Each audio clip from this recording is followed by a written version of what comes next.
L's. Land, labor, and love. You gotta have land to work, you gotta put in a full day's labor, and you gotta love what you do. Anyone who doesn't ain't gonna last long. Word of advice, though. If you do start up a farm, be ready to deal with the raiders. Why do all the hard work when you can just take what you want at gunpoint?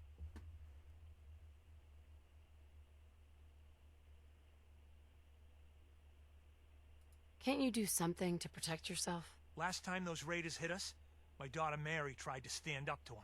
Now she's buried out back of the house. Only 21 years old, and they shot her down without a thought. That's why we need the Minutemen back. And the sooner, the better. Minutemen? So you know them then. You mean any idea Preston why they haven't Garvey's been around crew? so much lately? What? He's over in Concord, dealing with a few raider problems himself. Still fighting the good fight then. And Concord's close by.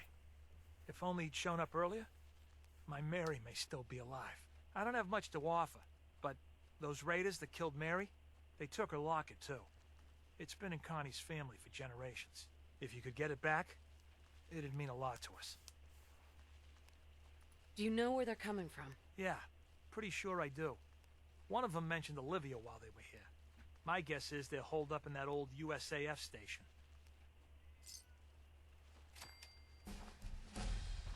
Oh, he just gave it. Told me what you did for us, for Mary.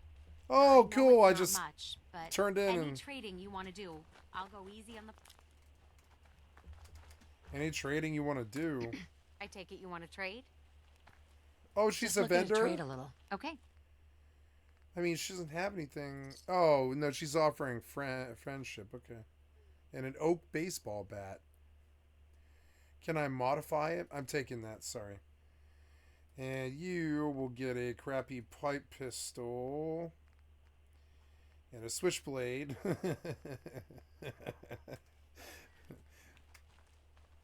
And you... Let's trade. You. Stand up. Let's go. Are those potatoes on the ground? No. Sure. Thank you. Thank you. Thank you. Thank you. You get to keep that.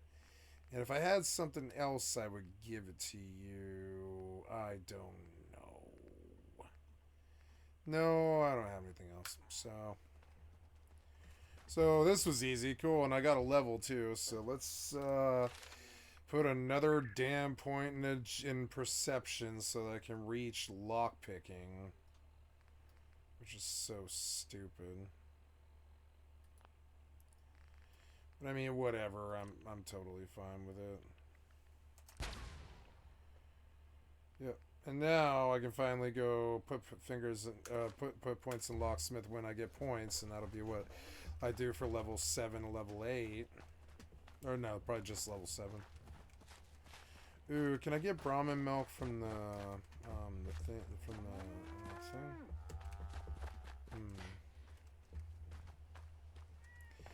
Yeah, I would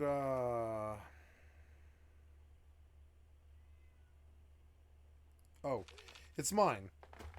All of this is mine? All of this is mine. Awesome. Save. Let's kill a status. Skill die status and feed the pet. Let's do the Philip DeFranco while I loot. Fallout. Oh, the complete guide to Vault 81. We'll look at that in a minute. But the fastest guy in the Commonwealth. Don't miss the best start in Fallout 4. Yeah, cool. And yeah, looking good. Yeah, nice. 12 views, not bad. And we come over and so I came here to look at the Philip DeFranco. There's a lot to talk about today. This is a news show. The disgusting, predatory slop monster that is Harvey Thank you, Weinstein Philip just DeFranco. got his I'd like to sub to your conviction channel. overturned. But What? He got his oh my god, he's free? doesn't mean that he's a free man today. Let me explain. Because the New York Court of Appeals just overturned Weinstein's 2020 conviction in a 4-3 ruling, with him essentially saying that the judge in his trial allowed too much testimony from women with allegations not related to the charges. Because Weinstein had been serving a 23-year sentence after being convicted of criminal sex act charges and rape. But in this decision, the appeals court said that Weinstein was convicted by a jury for various sexual crimes against 3 named complainants and, on appeal, claims that he was judged not on the conduct for which he was indicted, but on irrelevant, prejudicial, and untested allegations of prior bad acts. We conclude that the trial court erroneously admitted testimony of uncharged, alleged prior sexual acts against persons other than the complainants of the underlying crimes because that testimony served no material non-propensity purpose. And adding that the court compounded this error when it said that he could be cross-examined about these allegations. And ultimately saying the only remedy for these errors is a new trial. Now with that, the Manhattan District Attorney's Office did release a statement saying it would do everything in its power to retry the case. And so of course, eyes are going to be on the potential for this new trial. But as far as Weinstein behind bars, he's still staying there because back in 2022, he was convicted of rape in LA over a separate case. And he's currently serving a 16-year sentence for that. Though notably, you did have a spokesperson for Weinstein saying, we're cautiously excited. He still has a long road ahead of him because of the Los Angeles case, but saying we are studying the ramifications of the appeal right now. With Weinstein's lawyer also adding this is not just a victory for Mr. Weinstein, but for every criminal defendant in the state of New York. Though of course, with this news, there are a lot of people that are not happy. With, for example, most notably Judge Madeline Singas writing in the dissenting opinion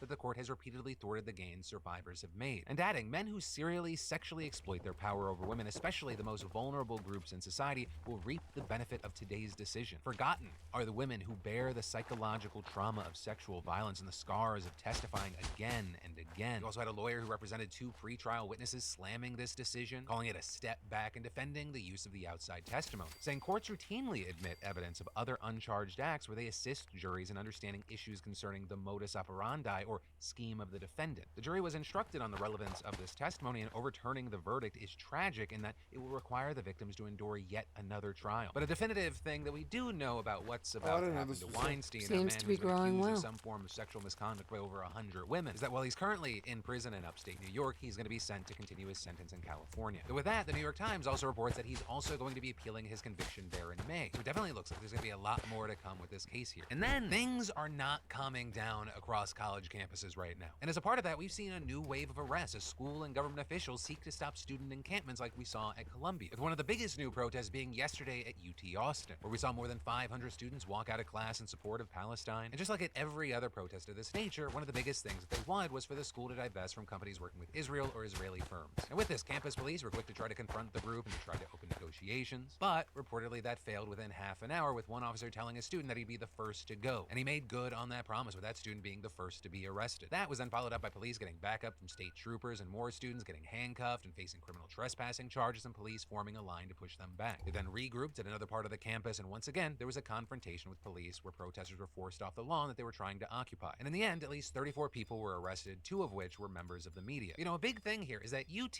Austin, that's just a single example of how much schools have been cracking down on students. Or we saw the same thing happen at USC here in LA, with things there continuing well into the night, and we saw nearly 100 people arrested. And the list kind of just goes on and on. Out in Boston, police spent the night tearing down a pro-Palestine encampment at Emerson College, arresting more than 100 people, with police claiming that no protesters were injured at Emerson, but 4 officers were, including one seriously. But notably, footage from the event puts that into doubt because police were not messing around. So for many, it's hard to believe that no one but officers were injured. And you know, as always, there's been a wide range of reactions to all this, with one of the most viral examples being Hassan Piker on Piers Morgan. Because while speaking about the protests, he had this to say when asked if these protests were just performative. Absolutely not. I don't think that, I mean, all protests are technically performative, obviously, but there's a very clear-cut goal. That is why they're trying to very clearly cause a little bit of a disruption and engage in. But are you comfortable? Okay, but are you comfortable, the most American thing you can do? Are you comfortable with the ones who are seen chanting support for Hamas or chanting about Intifada? I am perfectly comfortable with people chanting about the Intifada. As far as the Hamas thing goes,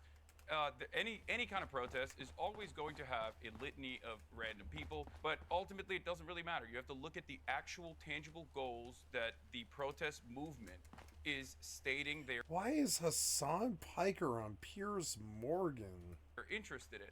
And I think that those goals, and I think you will agree with me on this, Piers, I think those goals are pretty valid overall. I think that they want to, 1, recenter the attention to the genocide that is ongoing in Gaza, and 2, demand that their tuition dollars do not go to operations in Israel. However, notably with that, Hassan wasn't particularly happy about that interview, with him talking about it later on stream and how it quickly devolved into an argument about Israel and the war as a whole, rather than what he thought he was there to do, talking about the protests. Right? And kind of after that bit, it kind of just turns into a yelling match. So a lot of that also ended up being the really viral clips because people love slams and clapbacks. But also, to zoom in a bit, over at USC, tensions have been high for a while now, especially after that valedictorian controversy that we covered last week. And while there are many students who are passionately supporting Palestine and want the war to end, you have many Jewish students saying that these situations are veering in a direction that's making them feel unsafe. And at UT Austin, President Jay Hartzell justified yesterday's events, saying the protesters tried to deliver on their stated intent to occupy campus. People not affiliated with UT joined them, and many ignored university officials' continual pleas for restraint and to immediately disperse. The university did what we said we would do in the face of prohibited actions. With it also believed that UT Austin's strong response was influenced by an executive order Governor Greg Abbott issued earlier this month, with it requiring that schools change their free speech policies to punish, quote, the sharp rise in anti-Semitic speech and acts on university campuses. And Abbott, who authorized state troopers to be deployed to combat the protesters, said on Twitter, anti-Semitism will not be tolerated in Texas, period. Students joining in hate-filled anti-Semitic protests at any public college or university in Texas should be expelled. Also, regarding his anti-Semitism claims, Abbott and many others painted this protest as anti-Semitic because it was organized by the Palestine Solidarity Committee. However, you had many saying at the protest itself there seemed to be no blatant anti-Semitism like we saw at parts of the Columbia protest. Also, another twist to all this is that the demand that UT Austin divest from companies arming Israel is probably not possible under a 2017 Texas law, although notably that law has been challenged many times and continuously narrows in scope. But all of this is there were a lot of people critical of the police and state's actions, such as how armed the police were when they first confronted protesters despite demonstrations being completely peaceful up to that point. We also saw criticism over how the university presented the demonstration, with officials claiming the tough response was needed because the protesters threatened to cancel classes yesterday. But in that Instagram post from Tuesday, the Palestine Solidarity Committee also had details that they encouraged students to walk out of class, not that they were going to forcibly shut down the school. We also saw a lot of faculty members at UT Austin coming out to condemn the school's response, saying we faculty at UT Austin condemn President Jay Hartzell and other administrative leaders' decision to invite city police as well as state troopers from across the state to our campus today in response to a planned peaceful event by our students. Right, with then many of these schools having more planned protests for today. And then, buying tickets for literally anything has become a massive pain in the ass. Like for travel, it's like you're getting screwed at every corner. For entertainment, you got tickets selling out in nanoseconds. But we have two bits of news today that at least give some level of promise and hope. Starting with air travel, because the Department of Transportation just announced that customers are entitled to cash refunds if their flight is canceled or significantly delayed or changed. And that refund has to be in cash or in the original form of payment. Right, so if it's a card, it goes back there, and if it was miles, it goes back there. That is, if the passenger doesn't accept the substitute voucher or the credits that the airline offers. And a big thing is that refund also has to be automatic, meaning no begging on the phone for hours for it. And it has to be relatively prompt, so within 7 or 20 days, depending on how you originally paid. And as for when all this applies, it's pretty straightforward rules. You're entitled to this if your flight is canceled or changed significantly, meaning that your departure or arrival time was bumped 3 hours domestically or 6 hours internationally. It also applies if the airport is switched up on you, the number of connections is increased, your seat is downgraded, or if you're switched to a less accessible flight if you have a disability. And so with this, you have Transportation Secretary Pete Buttigieg saying in a statement, passengers deserve to get their money back when an airline owes them without headaches or haggling. The rules also add that these refunds have to be in full, but exclude the value of any portion of transportation already used. They'll also cover smaller things like refunds for delayed baggage or if you paid for services like Wi-Fi that didn't work during your flight. The Department of Transportation is also going after junk fees by requiring airlines to be more transparent about fees up front, right, so you're not surprised by a new price while you're already grabbing your wallet. With Buttigieg saying these rules could save travelers $500 million a year. But notably, if you have summer travel, don't get excited. Most of these rules aren't expected to take effect until October, but at least then it'll be in time for holiday travel season. Right? And so arguably, that's the bigger news because this next ticket story, it's not as concrete or actionable, but it's baby steps. With this one, dealing with concert and event tickets because nearly 300 artists just signed a letter asking Congress to fix the ticket buying process. And those artists including Billie Eilish, Phineas, Fall Out Boy, Green Day, and many, many more. And that is the only reason Billie Eilish is in the news today. Definitely don't Google Billie Eilish mirror after you watch today's show, unless you want to read some stuff that she gets applauded for, and I would be told I'm psychotic for saying. They'd kick me out of polite society. But in this letter, specifically, they're asking for the Senate Committee on Commerce, Science, and Transportation to support the Fans First Act, which is this bipartisan bill that was introduced late last year. And that bill aiming to reform the ticketing system by going after bad actors, price gouging from resellers, and by increasing transparency. With the artists addressing committee members Maria Cantwell and Ted Cruz, saying the current system is Tickets have been fucked up fucked up since I was 13 years old. It's one of the things that really made me angry when I was young. Tickets have been fucked up since I was like 13 years old. It's weird. I caught it right at the end of it when you could still see a show at the Ogden for $25. And that's a good fucking deal. It's not a good deal for the band, but it's a good deal for the public. And lots of people came. And honestly, I think I still would go every Friday and every Saturday to any band that I liked that came to my area. I would go every Friday and every Saturday. All my life, I would still do that. I would spend the money. I would go $25 every night. And like, if it was only $25 to $30 for a ticket to see one of my favorite bands, I would go every night, every Friday, Saturday. I would go. And they know this. They know that they can make a lot of money. They know I'll buy beer. They know they've got me dead to rights. But somewhere in there, some bad actors and some piece of shit ticket companies, which, by the way, he just got finished doing a ticket commercial for an internet ticket company. And it's kind of funny. But I mean, like, tickets have been fucked up. Predatory resellers and secondary platforms engage in deception. I remember the first time I ever heard a really bad ticket was, a dinosaur band. And, like, we all knew that the Rolling Stones was, like, $200, and nobody was surprised, I wouldn't say. And still aren't, right? But then you would think, like, okay, well, what about, like, Neil Young? That's just one dude. And, I mean, yeah, but Neil Young's really big. So then I remember, like, really wanting to go see Neil Young with my friends. And they were like, yeah, it'll be $130. And I was like, I'm not doing that. I'm not doing that. And that was the last time. Ever since then, pretty much every ticket is like $46 to $110 or something like that. And like, that's cool. But I think they lost their way with that, because most of these joints will pack in like 3,000 to 10,000, something like that. And if you do the math, if they all got $25 for the full house, right? They would make more money. They would sell more. The artists would get more exposure. There would be more music scenes. There would be more youth doing music stuff than there would be you like banging fentanyl and, banging the corner. And I think I really do feel this. I feel that music would be a good way for humanity to kind of focus on something. I really think so. And there should be a lot more music than there is. And it's way too hard to make it. The instruments are too expensive. Everything's too expensive now. And I want a complete and utter price reform change on everything in this world. Because, everything is too expensive now. The kids can't learn to play instruments. The materials are just choked and fucked by corpos. And it's just, it's bad. And so, I think that, like, there should be a lot of free music out there on YouTube. I mean, there is. And I think that, and people shouldn't have to ever, I really feel this. I don't really feel that people shouldn't. Now, if Taylor Swift wants you to buy her album, you got to buy her album, right? And that's okay. I got no issue with that. But there's many people out there who would like you to listen to their album for free.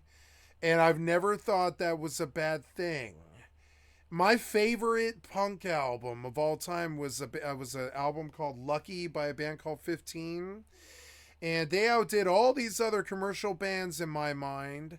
No Effects and even Pennywise and stuff like that. I liked 15 more. Jeff Ott was the lead singer of 15. He was recently, I think the last time we saw him was in a punker dad, what's it called, documentary. And he talks about raising kids after he was who he was, and that's kind of how it is for me. I was a big punker, and we were into drugs, and we believed in complete freedom. We believed in progressive rock. We believed in punk. We believed in Pink Floyd. We believed in, like, you know, flower power and freedom and peace and love and community and sharing, and, you know, and nothing's valuable unless you can share it with everybody around you, except for, you know, like, you know, people, essentially. And like, you know, and I still feel this way, and I still live that way, and I can't smoke a cigarette without bumming out another one. I can't let somebody come in my house without that me offering, you know, like I don't let somebody come in my house without me offering them, like, beer, water, energy drink. I don't I don't believe in walking by somebody who needs help with something. And I don't believe in being like, let me get that for you. I'm really not like that. I'm not like that. I don't believe in, let me get that for you. I'm not like that. I don't like pushy people. People who will just immediately pick up the gas pump and start pumping it for you and shit like that. I don't like pushy people. But I do like being like, hey, you need help? You know? Like, you see somebody who obviously has a flat tire. You ever see that? Somebody who's obviously got a car problem.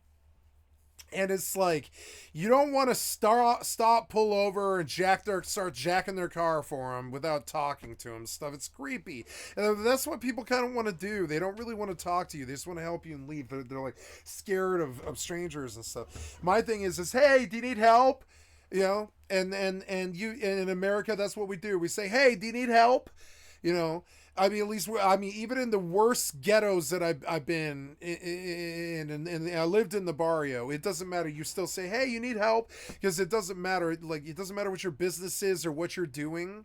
That's a fellow citizen that has an issue, and you don't want them to say yes, but you ask. You do ask. You say, can I help you? I've got a cell phone. Do you want me to call someone? It's something I've said a lot. And so when I was a taxi driver, I went out of the way looking to help people. Now, I didn't help them with rides, per se, because I wasn't permitted to. I would get fired. But, like, I would help them with, well, I mean, when I was on my shifts and stuff, and when I was working on my reconnaissance, I could do whatever I wanted for, like, with rides, and I did. I would trade rides for sex. I would trade, and not, I wouldn't do it dirty like Harvey Weinstein or somebody like that. I didn't go like, yeah, I won't take you home unless you sleep with me, or anything weird like that. Women would, what's the word, I guess, proposition me, and I would accept, because they would need, they would need either a lot of rides, a lot of them, because they're like either a hooker or a drug dealer or a, you know, something, stripper, maybe, hooker, drug dealer, or stripper, right? And the stripper I dated was not a hooker. Very Christian girl, actually. Talked about God all the time, and really was not a hooker. She you know, and believed in sex after marriage, and just interesting. It really was like that. I did not have a problem keeping the men off her. She was very Christian, very devout, very God-fearing, very, very, very God-fearing. Like, talked about God all the time, talked about how she thought God made heroin, and I couldn't argue with her.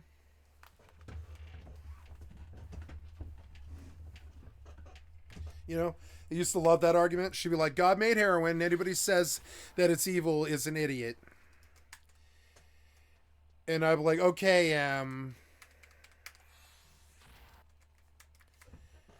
and she looked at me and she's like, don't you talk to me like that. You know what I'm saying is true. And I'm like, yeah, it is just a plant. It is a poppy plant, And she would look me in the eyes and she'd be like, God made that poppy plant. And I'd be like, yeah, he or she did. And you can't argue with that. I mean, you can't. And she's right. I mean, you know, and I want to agree. After a while, I did agree. After you hear it for 3 years, you start to sort of agree with it. You're like, yeah, I don't really know why a plant was controlled by the feds. I still don't. And who the fuck cares that they want to kill themselves on heroin? We have too many people on this planet. And so, yeah, God did make heroin. God did make heroin, you know? Or it wouldn't be there, you know? That's weird, but it's there. I don't know why. And that one was a trip for me, you know?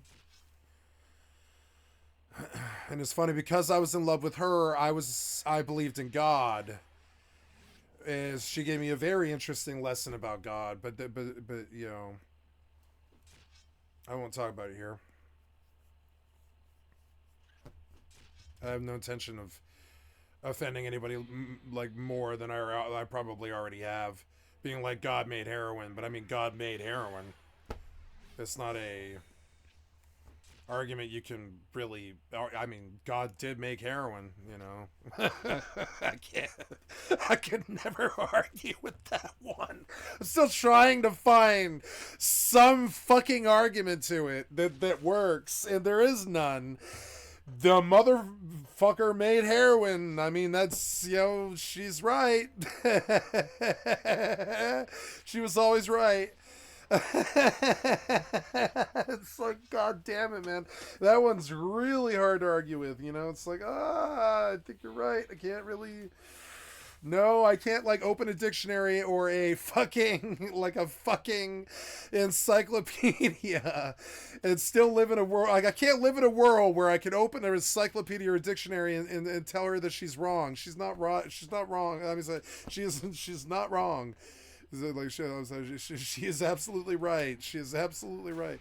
Like, that one sucked, and I couldn't argue with that when she was like, ha! And I'd be like, yeah, uh-huh.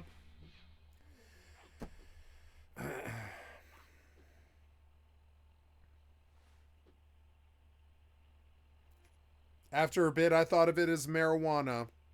It had the same goddamn effect. It was better. It was stronger, you know? I like strong. I'm a strong person. Give me a strong vodka. High, you know, give me some Everclear. Give me some fucking, you know, speed straight to the dome, please. Like fucking Hot Rail or something. I mean, I like it. I like it raw and I like it strong. And, yeah.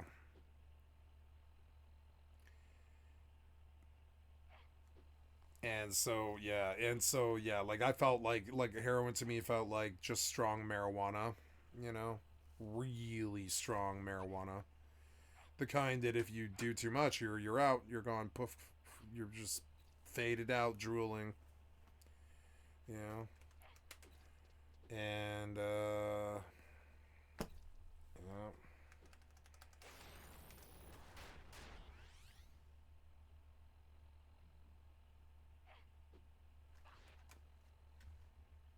oh no, did you crash? No, you didn't. My headphones closed. Yeah.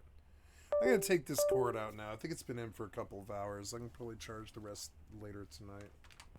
Fucking annoying. I'll take this cord out because it's annoying, and then put this cord in because it won't disconnect all the time. And let's get back to it. I am currently running to help them with their radar problem because I believe this one is time sensitive. And if you don't help them, their happiness level goes down, I think. I'm fairly sure. So I'm just gonna go do that. I feel like this game kind of makes you its bitch a lot, because you just like, you wouldn't normally do something like this, I don't think, but it's like, yeah, you kind of have to go do this or you'll get a happiness beef, and that'll probably suck. It'll probably be like 5 or 10 points of happiness. You don't want to lose that, because if it happens over and over again, you got 0, right? So yeah, so you go do the damn mission, which is, oh god, I thought he was actually a rat. Man, I like the companion, but I thought he was a goddamn rat mole thing, or whatever they are. Mole rat. I am currently going to USAF station to loot. I did not finish looting that place. I was too full. And I found a farm on the way. Oh no, I was going to help the raider. But I do want to pop in there and see if there's any loot. It won't take me long to do. I think I did get everything, but if I didn't, I'll be upset, so... Just going to go make sure that I got everything. I don't know... oh, there we go. I should heal. I am hurt.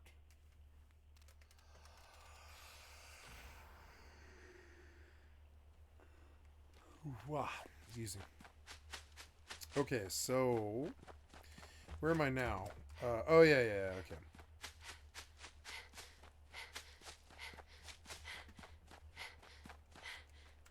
Get off it.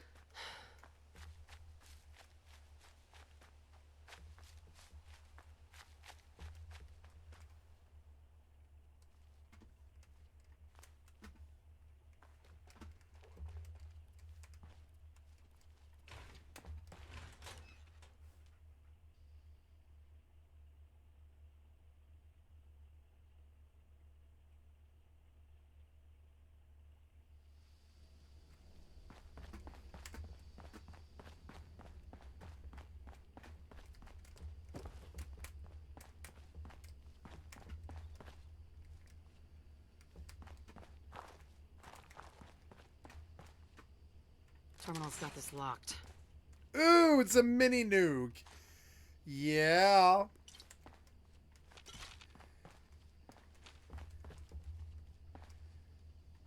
Nice, I can pop this one. Nice. Glow-sighted hair trigger pipe pistol will probably sell well, at least.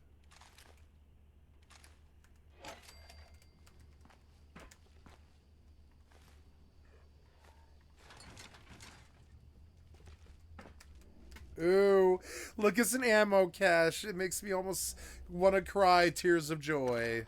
Yes, lots of ammo, please. You starved me so bad at the beginning of the fucking game with ammo. It makes me so annoyed.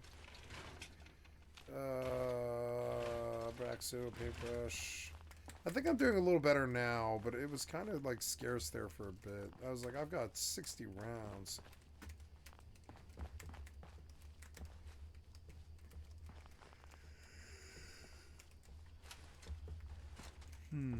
Okay, let's do more of this.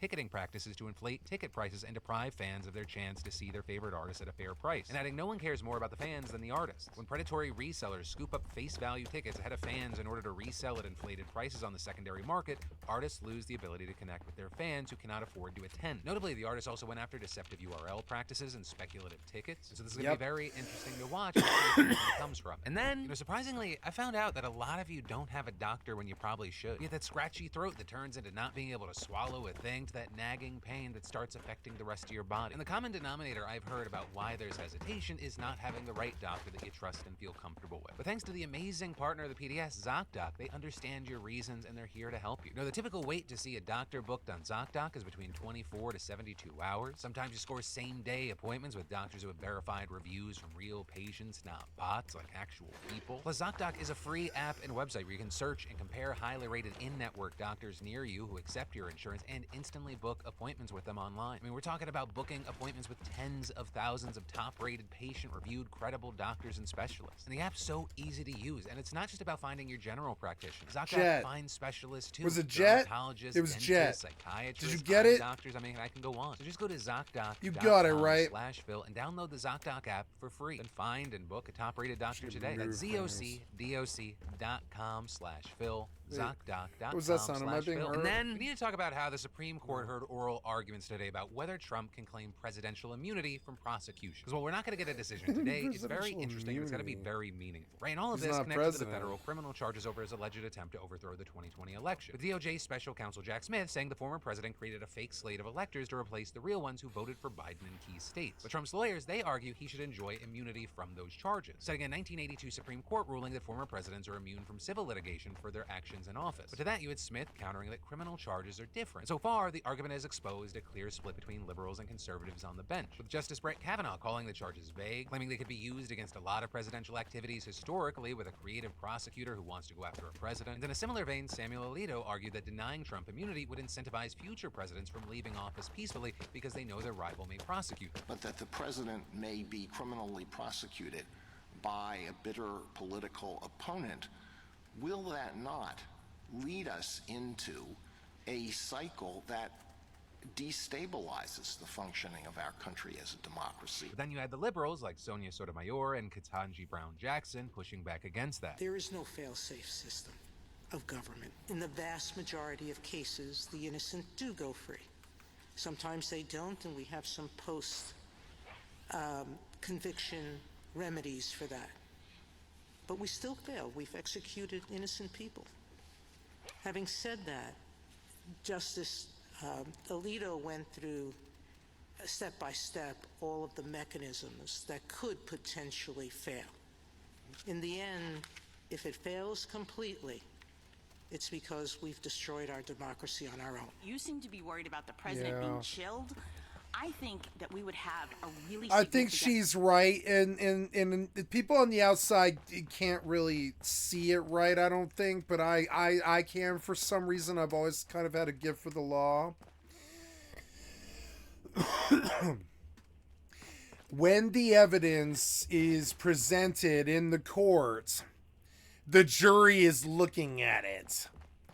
And they can see very clearly, ooh, it's a fusion core, which is another thing that I needed. That's what I came back for. And I'm happy that I found it. Yeah, that's good. That's good. Oh, I wish there was another one.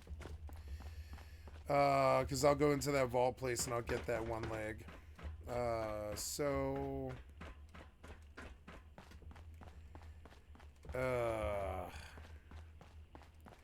think I'm done here now. I'm just gonna glance through one last time. That's the exit, is it? Yeah, it is. And then we got in. I'm glad I came back here because there was a lot of really good stuff. Mini nuke and yeah, I was like, no, I know there was loot here. I was like, there's really good loot here I didn't get. Yeah, I'm so glad I came back. Alright, so next we zone out, and then I gotta go to the raider problem, but at least I got this loot. I'm satisfied I got this loot. It didn't take long. It was like 5-10 minutes, and we got it. Now I'm gonna go take care of that.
The president wasn't chilled. I'm trying to understand what the disincentive is from turning the Oval Office into the seat of criminal activity in this country. And then, more in the center, we saw Chief Justice John Roberts peppering Smith with hard questions. Right, you have the special counsel arguing that immunity is not necessary in criminal cases because safeguards would prevent political prosecutions, including the need for a grand jury to bring charges and institutional norms within the Justice Department, with Roberts there shooting back. Now, you know how easy it is in many cases for a prosecutor to get a grand jury to bring an indictment, and reliance on the good faith of the prosecutor may not be enough in the some cases. But overall, most judges, including some of the conservatives, appeared skeptical of Trump's claim to absolute and sweeping immunity, with them seeming to converge on the question of whether his efforts to overturn the election constitute official acts done as president or simply private acts. And on that, even Trump's attorney conceded that some of Trump's actions on January 6th were private acts. But the judges also aggressively pressed Smith's attorney about his framing of the case. And so right now, if you made an educated guess, it looks like they may be searching for some kind of middle ground decision. But also a notable thing there is that even ruling down the middle could effectively be ruling in favor of Trump. Or because if the judges throw the case back to the lower courts to iron out certain issues about the official versus private acts distinction, that could delay the process for months, meaning that Trump could get elected before the trial. Right? And if that happened, he could just make the case disappear because it would be his own Justice Department prosecuting him at that point, which is also why you had Smith urging the Supreme Court not to delay the trial. But of course, even in that scenario, Trump couldn't simply squash the state charges against him in 2 of his other trials. So then the prospect of a sitting president getting tried, convicted, and sentenced by an individual state, I mean, that raises a whole bunch of awkward You're like, what's the plan here? You just want to take the crown so you can just grant yourself a pardon? Is that the plan? You think they're really going to let you do that? They're not going to let you do that. Here's the deal. Here's the deal. No, no, no, no, no, no, no, no, no, no, no, no, no. They'll never let him do that. They'll never let him do that. They'll die first. Trust me. They'll never let him just write his own ticket. Trust me, it'll never happen. They'll die first.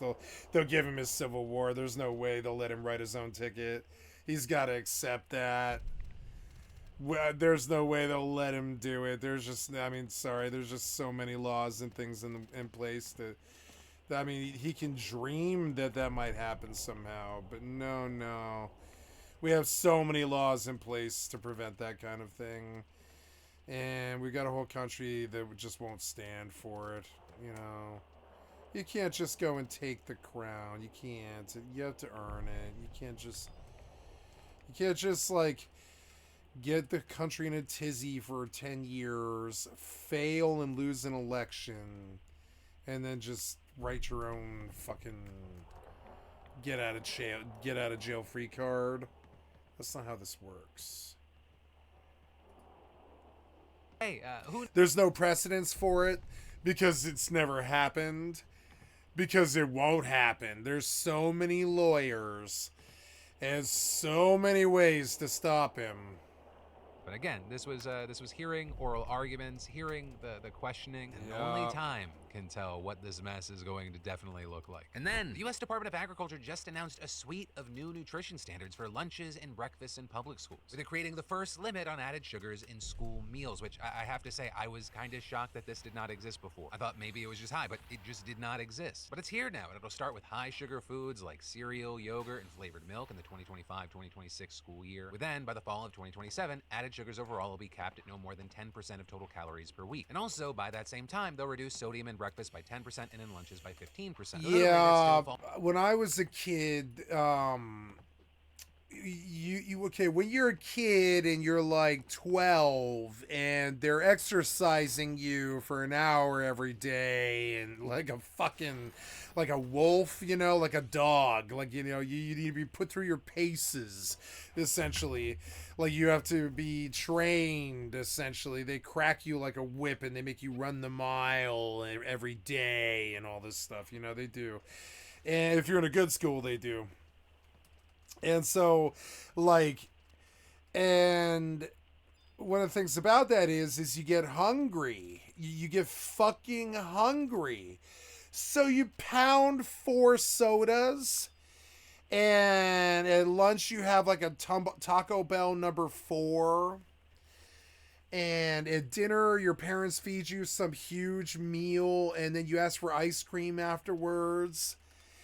And so my complaint is that's all fine for a growing kid. That's actually good. I mean, I'm not saying it's a bad thing. I think some people might think that I'm about to like kind of woke poo poo being well fed, and then no, that is not it. It's that in the schools they had French fries, burgers, and pizza.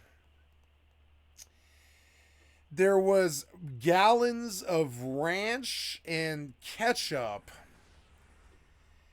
There was and we would like eat the fries with ranch and ketchup and stuff like that. And the kids had what I would call, and I'm gonna say this now, but I don't usually talk about this that much because I don't really want to sound like some fucking hippie dippy granola or something, but I'm not on a keto diet, but I am on a no gluten diet. And I am successful on my gluten diet. I mean, the only gluten I have is beer. That's it. The only gluten I have is beer, I think. I think once in a while I'll have some flour tortillas when I eat a burrito or something like that. But I don't, but that's like maybe once every couple of weeks or something, It's not something every day, not at all. And it's very difficult to do so. My mother bakes my own bread. Or not my own bread, but my family helps me. Now, why can't you target this? It seems so weird. I don't know. You're the keyboard is why. There. Yeah, that's why. There. My mother bakes me my own bread, and it's keto. It's gluten free, and she makes a lot of really good meals all the time that are usually like really high quality, like very low calorie, and I'm sorry, no carbs. I'm sorry, and carbs are what we're going to talk about here. Carbs are something that I do. I'll eat like chips, and I'll eat like peanuts and nuts and stuff like that. And I'll do carbs, but I don't do a lot of carbs. So it's okay to do like cheesecake and stuff like that. Just like, but only really small piece, and and once a day kind of thing, so that like a cheesecake will last you a week, It took me a long time to control the portions. Where I'm going with this is in the schools, they had no control over these starving, ravenous wolf children who are like 12 years old, and they're running a mile, and they're burning that energy, and they're in lacrosse and soccer, and and they're active, they're out on skateboards, and they're running around, their kid friends are chasing them in the schoolyard and shit like this, and they're just, they're full of energy, they're running around, they're young, and and so their instinct is to eat a lot. And so in the morning they'll buy a candy bar at the store, and their parents have made them breakfast, and they go to lunch, and they're the ones buying Taco Bell. I know they are.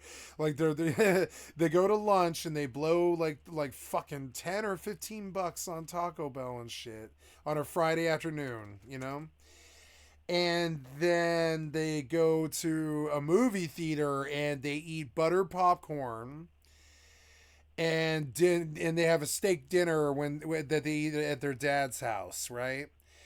And now, if I were to do that, I would die. If I were to eat like that, I would die. I do not eat like that. I am 200 and I don't know what I'm at. I'm like 295 pounds, something. I mean, like 295 pounds, I think, somewhere around there. Maybe a little more, like, I don't know, 298 something. But and I was 387, and I've now lost like about 100 pounds, and it slows down a bit, but if you change your styles, it keeps going. Where you just start, when you're not shoveling food in your face all day, and those cafeterias and those 7-Elevens and those Taco Bells and the steak dinner are all in the same place. It's not like any of it's bad. None of it's bad. That's the argument. It sucks. None of it's bad. It's not bad for the kids to eat. It's not. It's good for them to get fat. It's good for, I mean, they're growing kids. They need fat. They need protein. They need, all the balanced things of a balanced diet. I mean, they don't need protein, but they probably should get, I mean, they need protein, but they don't need to eat meat, but they probably should. I mean, I don't know. A lot of them don't, but I mean, I would say a lot of them probably should eat meat. And they definitely need sugar, and they definitely need like reward things like sugar, and they need stuff like fruit and vegetables and all this, and they need it. But their diets at the schools and for the longest time, for I think as long as we've been doing public schools, the diets in the schools have been garbage. And then on top of that, if you mix in two big meals in the morning and at the night at the home, and then like a fatty pizza lunch for the kids, that's why we have so many American fat children. It's not because the food is bad. It's actually okay to eat carbs. It's actually totally okay. I had to go through the whole diet revolution to understand it and lose 100 pounds. And it is actually totally okay to eat fucking pizza and shit like that. It actually is. But you shouldn't do it every day. You really should not do it every day. You should not do it every day. Especially gluten and especially carbs. So if it's like a Taco Bell lunch every fucking day because you work downtown, you're gonna be a fatty by the end of it. It's gonna be 10, and I don't mean that like in a derogatory way. I'm just saying it's the truth. You will be fat by the end of it. And I learned. It took a long time. I didn't know what the code was, and it's carbs. I mean, it's simple for, I think if you're like a dietitian or something, you kind of kind of know it ingrained, but it's hard for your body to know it. Your body will just be like, motherfucker, I've had 3 good American meals all my life, every day, or whatever, Your body's like, oh, well, we normally go for pizza or burger now, And no, it's more, you should probably be like nibbling on stuff like carrots and like celery with peanut butter and stuff like that, and then and living really and being really frugal with your carbs, because you don't want a lot of carbs that just go straight to your butt and your belly. And then if you're a sedentary American, you don't do anything at all except the internet, video games, television, movies, and like music and driving, you don't really do anything like active at all anymore. Like I do, but it took me a long time. I had to get good at going back and doing it again and trying to walk every day. And I don't walk every day because my body gets so sore afterwards that sometimes it'll take 2 or 3 fucking days to recover from walking. Just from walking, when you're like 300 pounds, walking sucks. It like just wrecks your fucking body. It doesn't wreck it, but it just, it like leaves your body sore, your feet hurt, your back is sore, you have, when you lose the weight, you get down 100 pounds or more, you start to like really feel like you can do it again, and you get out there more, and it starts to get easier. It gets easier and easier, but that was that school thing that they're talking about, where they've got to like make sure that the sugar intake is only 10% of the diet, because I know for a fact that when I was like 13, my diet pretty much consisted of soda. That's it. I mean, I would pound like a soda when I woke up in the morning. I'd have a fucking Mountain Dew sitting there by the bed. You know what I'm saying? Soda. I mean, this was a long time ago before we knew how bad soda was. Soda's like, it's not poison. It won't kill you. But that much sugar and that much sugar in one place is really unhealthy. So how I would encourage you to think of Pepsi.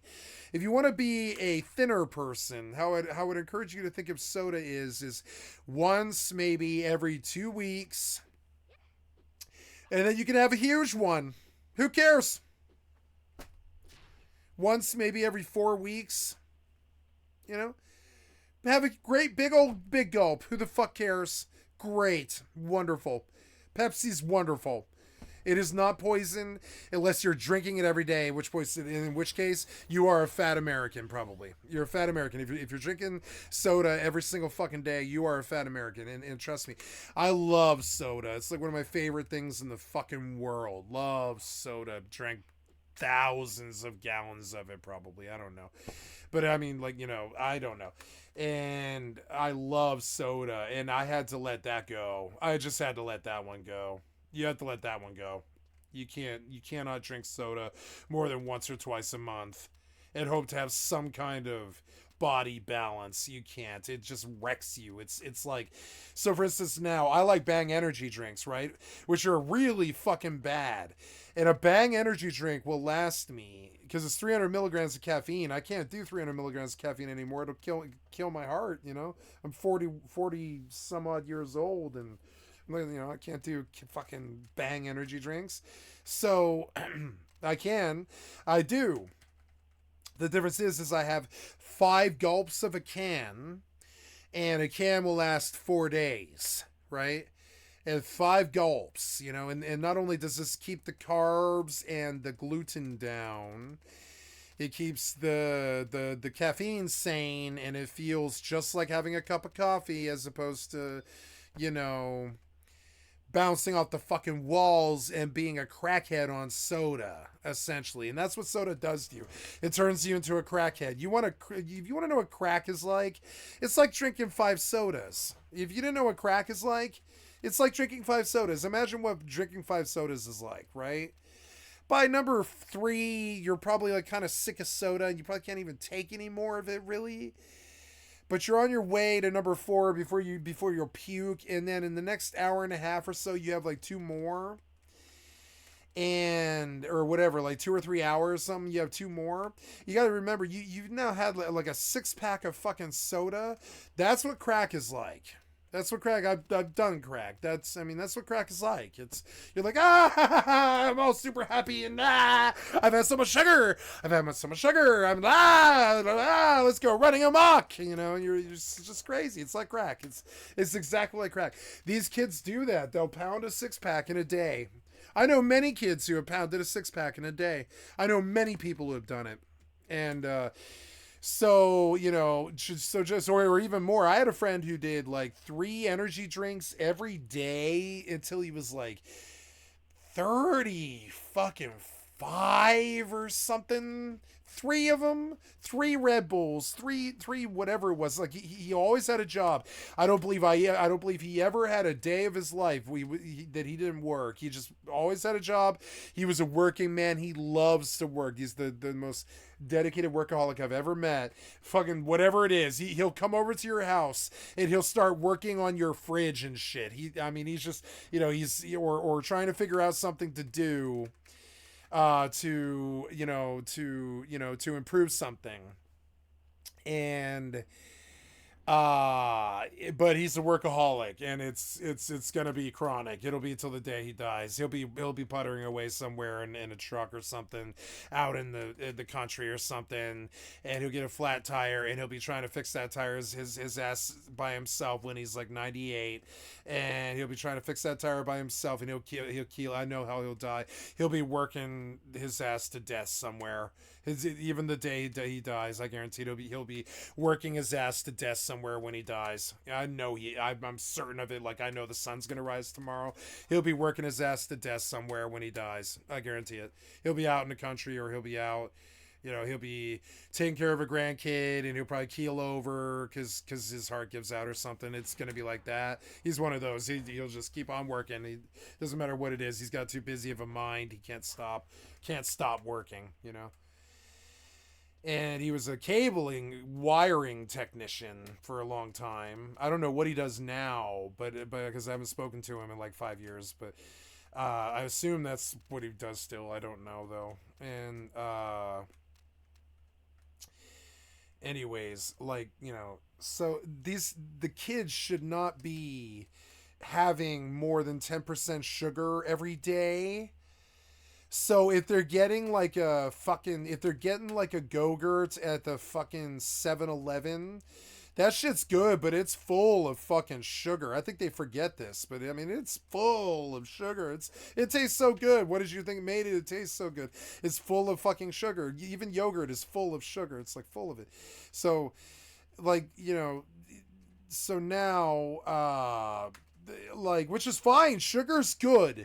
But if the kid is having Go-Gurt every single fucking day, or like a, you know, like a Jolly Rancher every fucking 20 minutes, or, you know, or they're chewing gum every single day, they're, you know, they got this sugar intake thing going on, that's when it's bad. That's when they get a lifelong habit of doing it every day. They think they can eat burgers every day. They think they can eat pizza every day. They think they can drink soda every day and drink beer every day and not have this terrible repercussion on your body and become fat. You can't. You must restrict your daily carbs to, I mean, and then this one's simple math, but it's really hard to understand. If you don't do this, you will be fat. It's like, it's hard. Like some people can't seem to comprehend it. I don't know. It took me a long, it took me 40 years to totally get it, right? But daily carb intake for, I don't know, 45-year-old man, overweight, right? Right. So a good daily carb intake for a 45-year man who's overweight, right? And according to the dietary guidelines for Americans, carbohydrates should make up to 45% to 65% of your daily calories, which is about 225 to 325 grams of carbs. Now, if you don't know why they put all those carbs on the McDonald's signs next to the burgers and stuff, this is why. Now let's go look at okay, what how many carbs is 4 slices of Papa John's pepperoni pizza? You're going to get a carb calculator because people are watching this. And you have to understand, 4 slices is 492 grams of carbohydrates, right? And you might think, oh, well, a couple of times in my life I've had 4 slices of pizza at dinner. I just went for the 4th one, you know? And I'm sure many people can relate to that. I'm sure many people in their lives have had 4 slices of pizza. They just couldn't stop eating it. They were like, oh my God, this is so good right now. I can't stop eating pizza, right? You ever been at a pizza party where there's like 12 boxes sitting there and you're like, oh my God, I just know I'm going to eat 4 fucking slices of pizza. But understand, that is double your fucking, and that's just one meal. You might only do that for dinner at the pool party, right? I remember eating 4 slices of pizza at a pool party when I was a kid one time. I remember it fondly. I remember running around like a crackhead pretending I was a Teenage Mutant Ninja Turtle, and I had a Teenage Mutant Ninja Turtle mask and a Teenage Mutant Ninja Turtle suit, and I was running around like goddamn the best Ninja Turtle. You can never convince me any different. Was motherfucking Michelangelo. You know what I'm saying? Am I getting that right? Yeah, Michelangelo. And the best Ninja Turtle is Michelangelo. You heard it here. I don't care what you think. It's Michelangelo. And so I would run around as Michelangelo, and I would like pound a glass of soda, jump in the pool for an hour, eat a slice of pizza, eat another slice of pizza, run around for another hour, eat another slice of pizza, and then at the end, when you're leaving, you go for a fourth because you see 13 boxes of pizza sitting there, and you're like, oh my god, I'm never going to see this much pizza in one place ever again. May as well go for a fourth. And you're a kid and you feel sick. You might even puke too. You might puke. You know, you ate too much pizza and pounded too much soda. And now you're like, blah, I ate too much popcorn or I ate too much pizza and I ate too much soda. And now, or like on Halloween, you ever barfed up on Halloween? Like did the day after Halloween because you eat like goddamn 2 pounds of candy or something like that, and your body just rejects it because it's almost a fatal dose of sugar, you know? And like you're just Ralphing at that point because you've had too much soda and too much candy. You're like washing down the candy with soda because you're eating too much candy, so you need something to drink, and you're drinking soda, so you're like chasing candy with soda, and then you Ralph it all up at the end. Like I'm sure every kid knows, I'm sure every kid is probably Ralphed up the day after, goddamn every American kid anyways has goddamn Ralphed up after Halloween really bad, I guarantee it. So like, you know, or come close to it if they didn't. And, or I don't know, maybe we're not all like that, but like a lot of us were.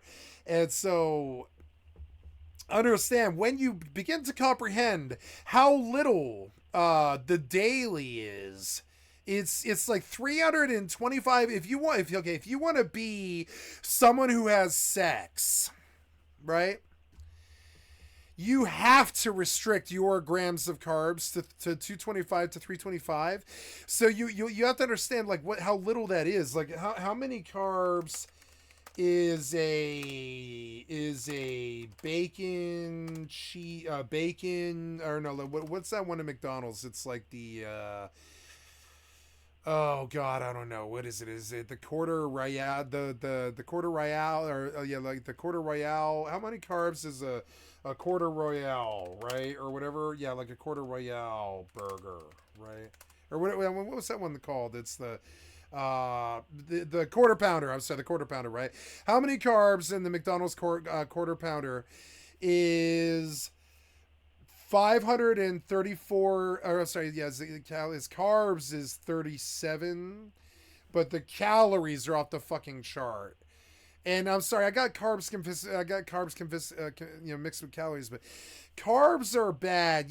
The reason that you can't do more than like you can't do like excessive carbs more than like once every couple weeks, I think, is that you cannot shed them. You cannot lose unless you do triple the amount of exercise that you're eating. Pretty much, you cannot shed carbohydrates. You can, but it just takes time. It's not fast. Whereas calories, you can burn. You can burn calories really fast. Like for instance, Michael Jackson used to sweat on stage. Michael Jackson would lose 40 pounds. Right, on stage, right? And I'm gonna pull this on YouTube because if you don't believe me,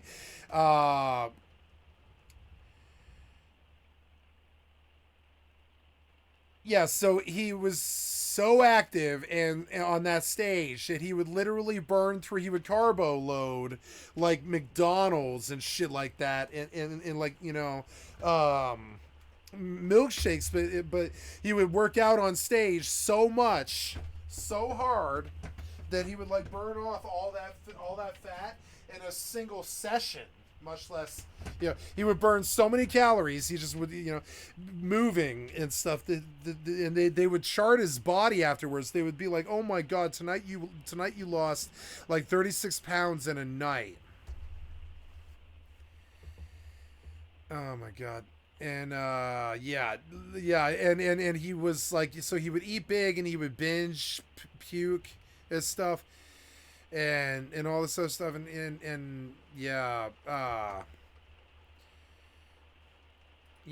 and so just gonna get off it. I'm not trying to talk ill of Michael Jackson. I'm just saying that Like, I actually was trying to talk good about him. He would lose like 40 pounds of his own sweat. He was sweat out. Like, I think the world record was like 28 pounds of sweat in a 3-hour session or something like that. And that's an example of what you can lose, which is sweat and essentially calories. You can burn out the calories through sweat. You cannot sweat out carbohydrates. Does that make sense?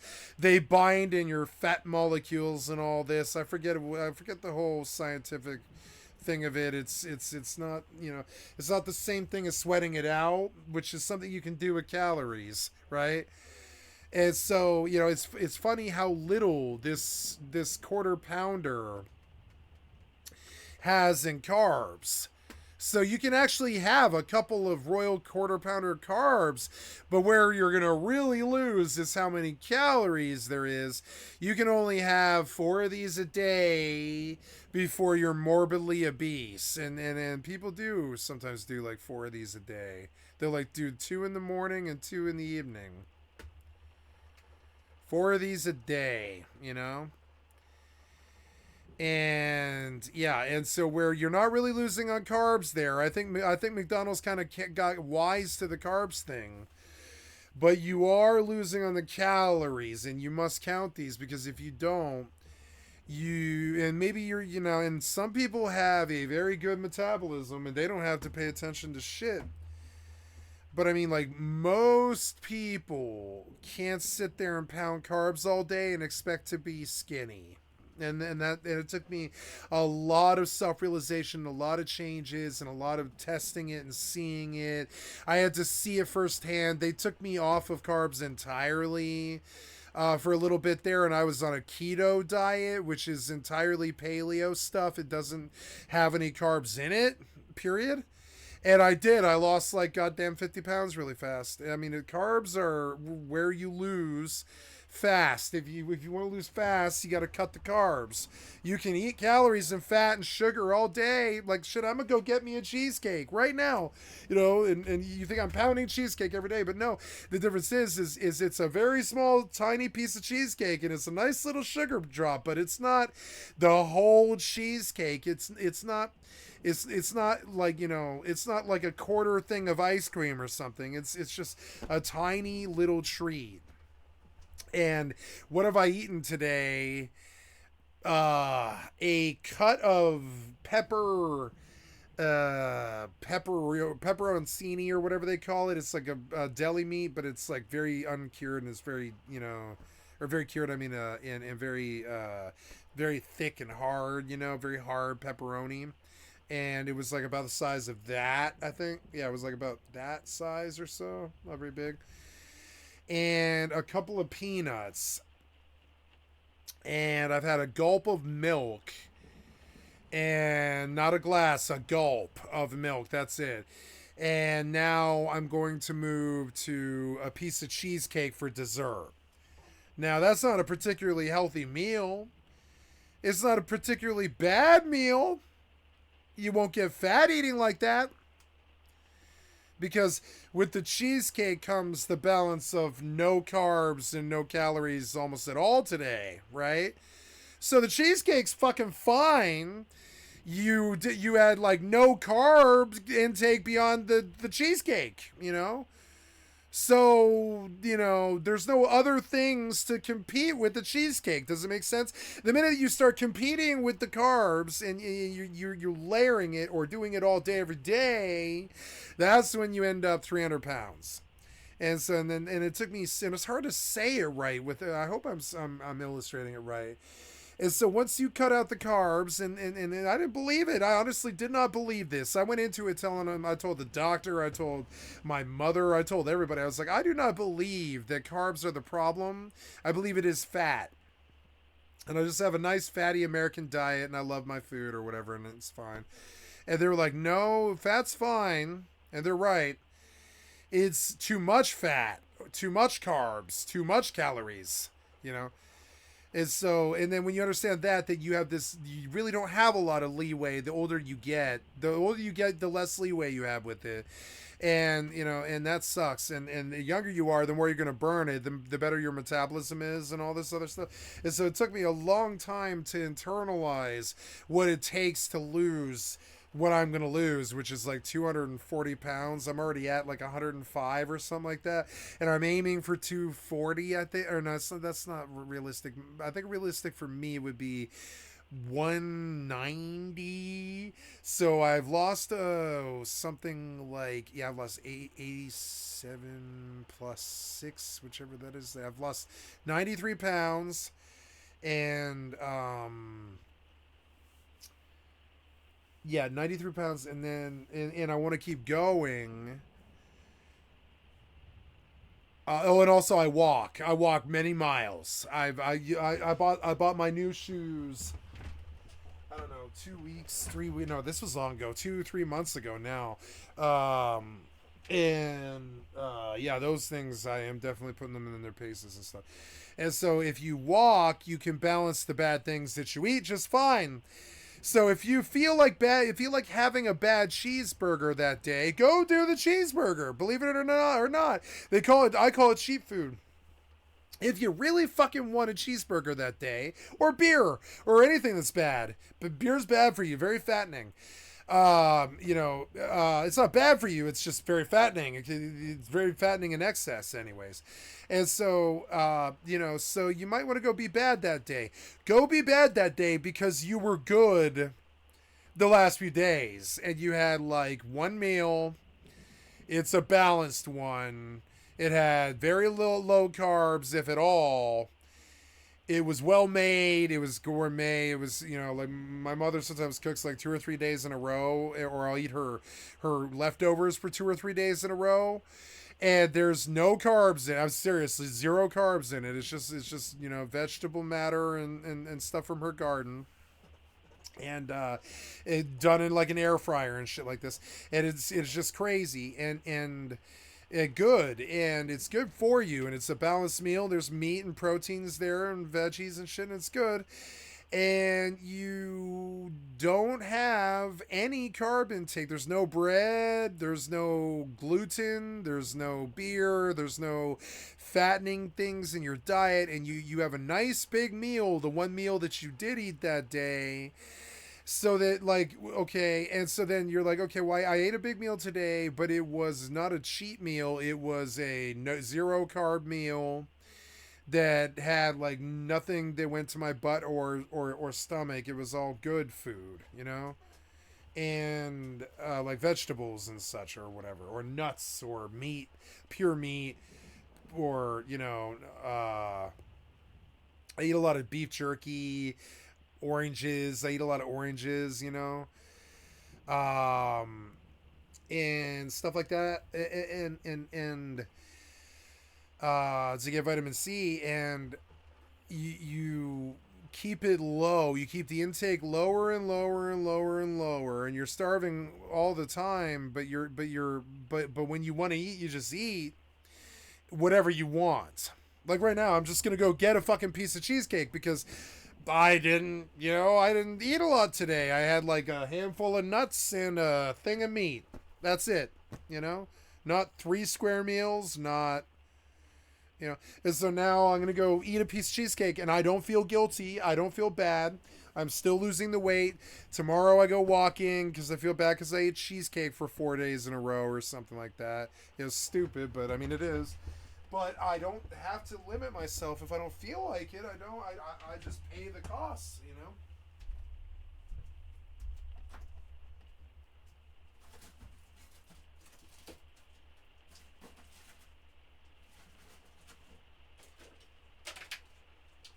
Oh yeah, cheesecake. Right. So now you notice that the piece of cheesecake is really small, it's like the size of it's like the size of an Oreo, It's about the size of an Oreo, a little bit thicker than that, but about the size of an Oreo. It's not very big, it's like 2 big bites. It's not very big. And, my freezer is open, sorry.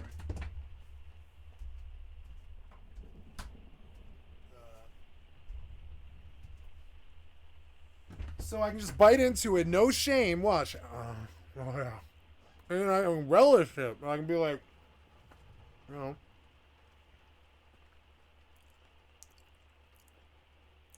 It's so good. It tastes so good because it's really good food. It's a lot of sugar and a lot of fat in one place, right? But I don't do a lot of it. I don't do a lot of it.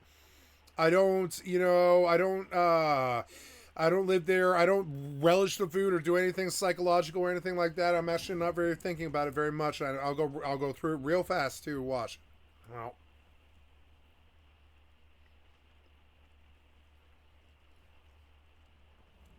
And that's the balance that we lack. And if they don't teach the kids, they will be fat all their lives and they won't breed. And not breeding is really bad for humans. It's what's causing all the school shootings and all the war in Israel and all this. Humans who aren't breeding because they're too uptight, too poor, too angry, or too fat. And so, yeah, I would say the cause of all the world's woes is essentially not breeding, I would say. By officials last year. And all of this, of course, is they will be still giving out Lunchables, which, as we've talked about on the show before, contain high amounts of sodium. Every society on the planet is like to pariah somebody fairly quick. They'll just write off a human like it's nothing. This has a terrible effect upon people. They think that nobody cares because they don't. And that's not good. That's not good. That's just, you know, that's just disaster waiting to happen there. Lastly, districts will have to buy more food grown or raised inside the United States, which will hopefully help support American farmers. And so some people happy about this change, others angry. For example, according to Fox News, some school nutrition directors have warned that stricter standards could force schools to scale back their menus, which would then inadvertently push students to less healthy food choices. And you also hear all the old arguments against USDA standards that if kids don't like the food, they'll either bring their own unhealthy meals from home or they just won't eat. But then, on the other side, you have people saying millions of families don't have the time or the money to send their kids to school with homemade meals. So whatever is offered at school, it's what they get. And if it's healthier, that's all the better. And then, I've got a don't be stupid story for you with this one. Because this one starts with Minnesota State Sunday. But according to Mitchell, the people and the police, they all have and the there, wrong see, idea. I'm done with my, I don't relish it. I don't sit there and masturbate to it or whatever. I don't care about the cheesecake, you know? I enjoy it. I thought about it for a bit. I was like, cheesecake sounds good. But now it's over. And I'm like back focused on something else because I don't do too much of it. I don't do too much sugar anymore. I don't do too much anything anymore. No, not too much. The only thing that I do too much of is the hash, right? And that has a terrible effect upon my lungs, which is obvious. But I mean, you know, that's my business. That's a cost I'm willing to pay. I don't mind it. I wouldn't mind dying of lung disease. I think that'd be okay. You know, I was a smoker. I love smoking. I've smoked every substance known to man. I am a smoker. I love smoking. Like, I like pussy, money, and weed. I don't like money, but pussy and weed. I really like smoking. It's something that I don't ever intend to stop doing. I don't think, or vaping, whatever you want to call it, imbibing. And I will never stop smoking hash. I don't think. They'd have to make it illegal. So, and till the day I die, I'm gonna smoke this harsh, noxious plant, like humans have been doing for thousands of years. All their lives, right? And I'm gonna enjoy it, and I know that it's a bad thing, but I do it anyways. And I don't think about it. I don't think about all the things that I do. I like, you know, I don't feel I don't think, oh, this is when I would normally masturbate, so I better go watch porn. I really wait for feeling super horny. I just let it happen. I don't go chasing it. I don't go thinking, ooh, let's go look at some naked women now, you know, or whatever, right? I just let it come, and it does all the time. But, you know, but I used to chase it. Like the food. I used to chase it, you know. I used to chase, like, I didn't chase food, but I meant like I would chase the taste of food, you know. I'd be like, oh my god, I need a bacon cheeseburger, you know. I need a bacon cheeseburger, you know. What's that sound? Oh god, I'm just letting her sit there. Is that what this is? Oh yeah, I'm gonna pause that. So yeah, anyways, and so it starts in the cafeteria. When you're a very young person, you pattern how you're gonna eat for the rest of your fucking life, and if it's 3 square meals of carbs a day, you will be a fat American all of your life. Post and saying that she was just checking. If you do not exercise at least, like, I would say 3 to 5 times a week, and I mean that, like, and if you're doing it only 3 times a week, you better be doing what I'm doing, which is like walking 6-7 miles, something. You better be swimming down a river, or, you know, going on a hike all day, that kind of thing, because otherwise your body doesn't get the framework it needs to lose the carbs. Even worse, not only are you not burning them, you are just stacking them up, and your body isn't dealing with them, and that's how we get all that butt fat and that stomach stuff and all that, right? And people go, oh, look at your fat belly, but it's not fat belly. It's not fat belly, actually. I mean, it is. It's a lot of fat in there, but it's actually carb belly. It's carb belly. Like, I used to pat my belly on stream all the time, right? My belly's a little smaller, but it's, you know, I'm gonna pat my belly on stream, like right there, right?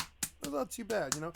Used to be at, like, before the walking, this would be like the blubber would just go flying, but you can see my skin is a lot tighter now, got a lot more muscles going and stuff. I'm doing better. Was doing sit-ups one day, did like 100 sit-ups and stuff, and it really hurt my back, you know. Just trying to, you know, just trying to keep my body circulating all of the carbs and the calories. If you don't circulate with daily pretty much exercise, and by exercise I do mean like walking a couple of miles, or, you know, and it sucks. This is something about humanity that I did not want to accept at all. If you do not go out there and do something active for like 2 hours and get the body burning sweat out the pores and losing calories and burning carbs, like your body will just believe that you are a bear hibernating in winter. And it will just like hibernate all of those carbs to your belly, to your thighs, to your, you know, whatever. And that is the problem. And so it's not even like you even need to exercise that much. It's more that you need the intake of oxygen, you need the sunlight, you need the circulation, you need to get your heart rate up at least once and then maintain it for a while. And that's about all it really is necessary, and you need to do it almost every day. And if you don't, you will be guaranteed overweight. And I fought this all of my gamer life. I was like, nope, gaming. Nope, I'm the MMO gamer. I have a stream called the MMO Lifestyle. I'm gonna sit here right now. I've sat here 13 and a half hours. I've gotten up to go to the restroom twice, and I have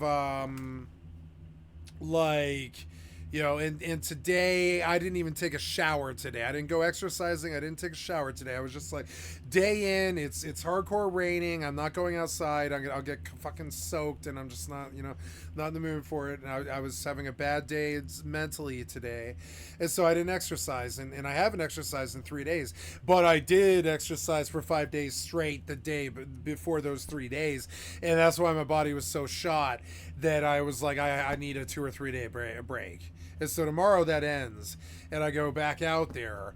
And I don't have to do a lot of it if I don't want. I got to get out there for maybe 10, 15 minutes if I'm feeling brisk that day. But you have to either run for about 10 seconds or, like, you know, or jog for a while or walk for a really brisk pace for a while. You got to get your blood pressure up and all that stuff. At least one, if not every 3 days, you must do that, or you will be fat. It is just a fact of life. It's until I understood it, like, really deeply inside, that I couldn't get away with not exercising my entire life. I actually couldn't get away with it. It wasn't something that I was going to be able to get away with. You can't. You have to act if you want to breed. You know, you must maintain your physical body, and that means you cannot sit there in front of a computer for 14 hours a fucking day every day and not exercise. Now you can do that. You can sit there. I do it every day, and I've done it for 2.5 years, you know. Or whatever I'm at now. I don't even know. I don't really count anymore. I'm at like 2. Yeah, I think I'm at 2.5 years now, I think. And I've done it every day, 14 hours every day. But I mean, like, I don't know, 3 to 5 times a week. I go out on the country road, and lately I've been running the whole country, the whole country block, which is really long. It takes like a while, you know, like you know, I've been running the whole country block trying to get my stamina back up and stuff, because it's not like you need to sit there and run for 5 hours if you're fat. You only need to get your body up there once a day doing it, and your body will do the rest. Your body will be like, okay, well, we're gonna do more than yesterday, and we're gonna do more than yesterday. We're gonna do more than yesterday. We're gonna do more than yesterday. That's what your body does for you in return. You take care of it. It's like, oh, well, we're gonna do more. You're gonna be able to do more. You're gonna be able to do more. You're gonna be able to do more until you're goddamn Jackie Chan. You know. You're just gonna be able to do more. You're eventually just Bruce Lee. You're in the shape of your life. It doesn't matter. Your body will just let you do more every day. It's a little more, a little more, a little more. It'll be like you'll lift a little bit more weight, go a little bit further, maybe a little bit longer, and that's what it's been. And I hate exercise, and I hate walking, and I hate tuning out to some podcast or a YouTube video for fucking an hour and 45 minutes sometimes. I'll be like, okay, I did it the other day. I put on, what was it? It was Mortismal Talks About Oblivion, right? And it was 2 hours and 45 minutes, or I think it was an hour and 45 minutes. And I watched it was an hour and 45 minutes, and I watched the whole thing. And I looked up, and I realized I watched the whole thing, and I walked the entire time. And my body was so fucking sore because I've been walking for 5 days. And I also had lifted a whole bunch of stuff in the garden. And I had moved bags of fertilizer and stuff like that, like all throughout the week. Had done physical stuff for my parents in the garden. And when you combine all of that, I had a wrecked body. My thighs feel bad. My back feels like I need an adjustment.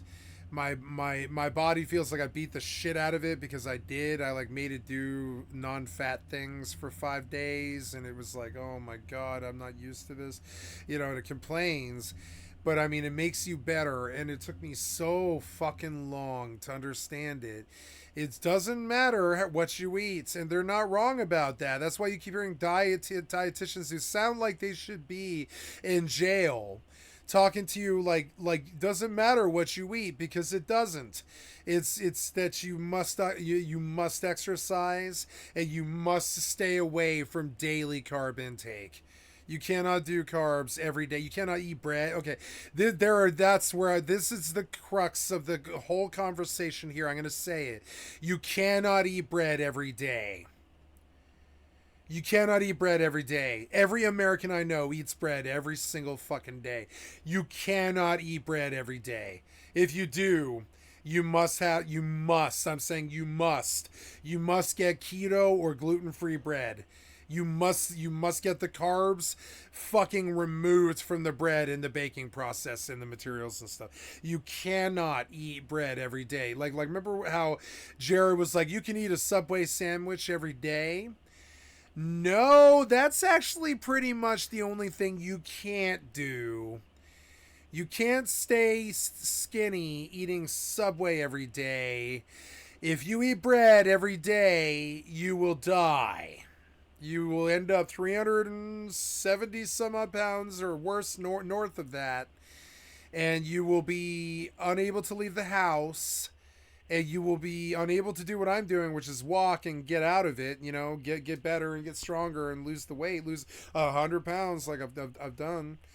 And, and now, and then you're fucked. You're fucked. At that point, you need a surgery, or you need, a needle, or you need, pills or something to get you out of the mess that you got yourself in, because daily carbs every single fucking day, and trust me, I understand why this is such a terrible, negative, shitty thing that people just don't want to believe. They want to be like, you quack science asshole, what the fuck are you talking about? But it's true. I'll put my reputation and my life on it. It's true. Put it on my father's grave. It is true. You cannot eat bread every day. You will end up a fat person and die. You cannot have carbs every day. You cannot do it. It will kill you. Carbs every day and no exercise as a gamer, for instance, will kill you. It will kill you. It will just lay you out fat. You won't be able to have sex. You won't be able to, you won't be able to leave the house. You'll just be my 600-pound life or whatever. And I don't know why it's like this, but it is. You cannot do gluten every single fucking day. You cannot do that. You cannot have bread every single fucking day. Now, I am a man who lives on sandwiches. You understand me? Lives on them.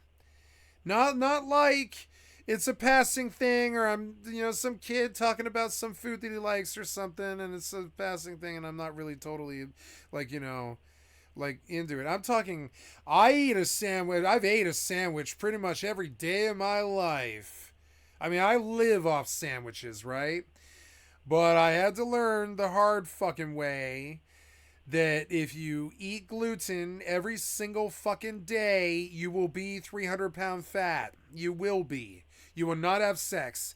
It's one of the things they don't tell you about getting between 300 and 375 pounds of fat is you can't get on top of a person. You will crush them. They have to get on top of you. If they have to get on top of you, you can't do the work to physically stimulate them, because gravity doesn't work that way. That's like kind of trying to push like a bunch of it's like being buried alive. You can't get the dirt upwards because it's so dense that you just literally cannot move, right? And this is why why fat is bad. It's why America being fat is so bad, is when you're 300 and I would say 25 plus pounds, sex becomes very, very difficult. It's very, very difficult. It's something fat people won't admit, but it is actually very true. And so, and that leads to sexlessness, which leads to all of the school shootings and all the problems and everything. And so, so now I don't know what it takes to get you skinny if you're fat, or anybody else or whatever. Like it's just that that you must exercise like 3 to 5 times a week, and it doesn't have to be a lot. It really doesn't. You just have to actually get your blood pressure running. You have to get your blood pressure above what is it, 90, 76 or 96 something, I forget what it is, but you have to get sweat. You have to get your blood pressure going to the point where you are sweating, and it could be for maybe 10 minutes to 20 to 30, 40, 50, 60, 70, 80, 91, 110, 120, 130. Some days I'll go like 3 hours, you know. It's, you know, and so then at that point, it doesn't matter when you walk. If you are walking every 3 to 5 times a week, you know, 2 to 5 times a week, something like that. It doesn't matter when you do it. It just matters that you do it. And then you do it with like some regularity, not like you do it all at once. You do it every other day. You know, you go out and you do something really physical for, you know, like 40 minutes, something, 20 to 40 minutes, I would say. And it doesn't have to be the same thing, and it doesn't have to be super strenuous. It's just got to get your blood rate going. That's it. But that's it. And then once you've done that, you are ready to lose weight by not eating. Just don't eat as much. You know, eat a good meal, eat 3 good meals, but don't eat as much. The other problem with American cuisine is the portions are just insane. And the minute that I started eating smaller sandwiches that were like the size of this, as opposed to sandwiches that were like this, you know, on a big old couple of pieces of bread with mayo and lettuce and, you know, honey baked ham and cheddar, really sharp cheddar cheese. I'm talking super sharp, so it's like a delicacy almost, you know. And maybe you have like roast beef from Boar's Head. Isn't it Boar's Head? I think something like that. And it's really super fucking tasty, and it tastes American to you, and it tastes really fucking good, and it's big, you know. But I learned you can't do that every day. You cannot do that every day. If you're going to eat a sandwich, it's got to be smaller. If you're going to eat a sandwich every single fucking day, it's got to be smaller. We're talking, I mean, I'll go get the pieces of bread if you want to fucking see. I mean, I can't right now. Well, I can, but I guess I can, but I have to slice the bread. I don't want to slice the bread because my mother bakes my bread. It's non-gluten, because you cannot have gluten every single day and not get fat. That's the code to fat. That's the secret to fat. You cannot have carbs and gluten every single fucking day and no exercise and expect to not be 370 pounds or worse. And so that's the secret. That's the secret of it. I don't know if it's a secret. It's just very hard to describe this. It's very hard to tell people. You saw how I struggled to get the words to get all of it together and state it scientifically. But it is like this. You have to get your blood pressure running for about 20 minutes every other day or so, and sweat it out in a little bit, or your body will not burn the carbs, and then you just cake it on to your butt, your thighs, your face, your whatever. And so, you know, and that's the secret. So once you cut out the portion sizes and you start nibbling and you start taking, like, you know, here, instead of eating more, I was bad with the cheesecake, so I'm going to limit how many I eat, and I'm going to eat like 5 nuts, you know. Salty.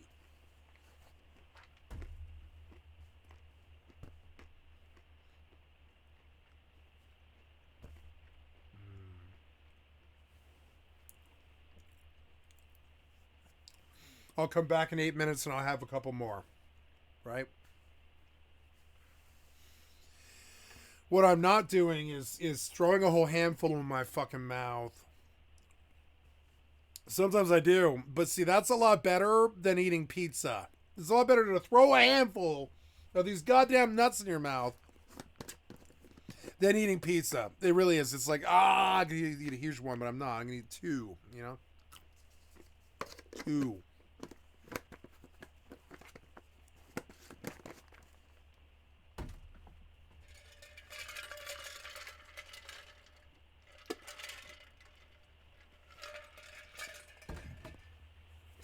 You cannot be a gamer who doesn't move 14 hours a day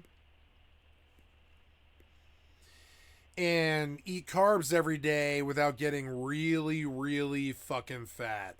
And this is the crisis that America faces. We're a sedentary culture that barely moves. And it's not that you're not exercising, it's that you're not exercising at all. You know, you have to get out and start, then you have to get towards the progress, towards the process of getting stronger, getting skinnier, getting more healthy, getting stronger, getting like when I started, I couldn't run. I just literally could not run. I couldn't run. It like I could run, but maybe for 5 seconds before I'm just totally out of breath. You know, now it's like 5 minutes. And it's not long. It's like, you know, maybe, you know, you're already like, maybe not even that, like 3 minutes. Maybe I can run for like maybe 3 minutes before I'm just, you know, and I'm not talking run fast either. I'm talking like a very like very fast run, not a fast run, but like a run. It is like we're not talking about sprinting. We're talking about like I'm running. I'm just, you know, just running. That's all. And I didn't think I could run at 350 pounds, and I didn't. I think I got down to about 330. I think before I was able to run again. And when I ran, it was for 10 seconds for a long time. Now I can do almost the whole country road, and that's what has to happen. It's not exercise every day even. It's that you must keep at it and get stronger. It's cause your body thanks you for taking care of it by making you stronger. And that's the, you know, that's the thing. So, and people are like, oh, I just can't seem to go exercise. It's not that you need to go out there every day and exercise. It's that you have to exercise. It doesn't have to be every day. You do have to do it though. And that's the hard part. That was the hardest part for me. Eventually, I was like, I have to go walk instead of do my stream, or I will die. I cannot sit here for 14 hours and eat sandwiches and you know, burgers and stuff for 14 fucking hours. Every day I will die. That is what will happen, and it took me seeing it happening to understand. And then we kind of like cracked the code, and my mother just tells me outright. She's like, the secret is carbs. If you cut the carbs out of your diet entirely, you will lose weight. I will bet my life on it. And she was right. She was absolutely right. I didn't believe her. I fought her on it. I was like, that's junk science. That's ridiculous. Carbs are a normal part of diets. I mean, and she's like, yes, they are, but not too much. And she was right. You can only get about, what was it, right? We pulled it earlier. Daily carb intake that for a normal sex having person who's like maybe 180 pounds max, either gender, right? Their daily intake can only be 50% of your daily calories. So if you had so if you how much is a Big Mac? How many calories is a large Big Mac meal?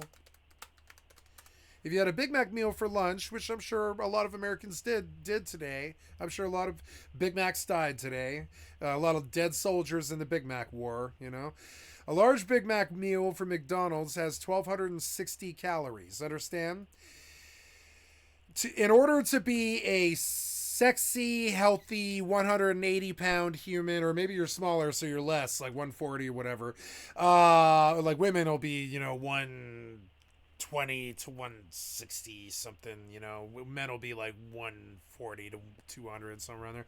And so to be a normal, healthy human being, you can only have between 45 and 65% of your daily calories in carbs if you intend to use them. And if you eat 2,000 calories a day, you've got only 325 grams of that can be carbs. And you'd be surprised how often it's half of it, It's like having 1,000 of it will be grams of carbs. 1,000 of the calories that you have each day is carbs.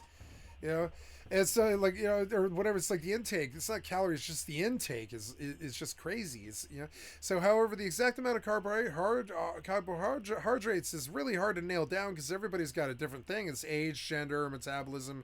This is another thing that people just get confused about. They're like, how could doctors even know this stuff?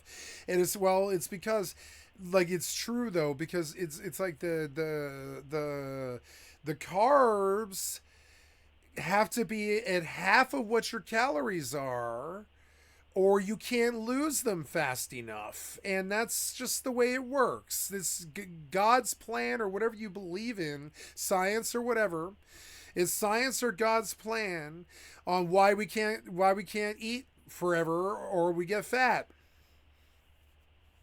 And so not eat forever, but we cannot overeat or we get fat. And one of the main factors of overeating, we didn't know, it's carbs.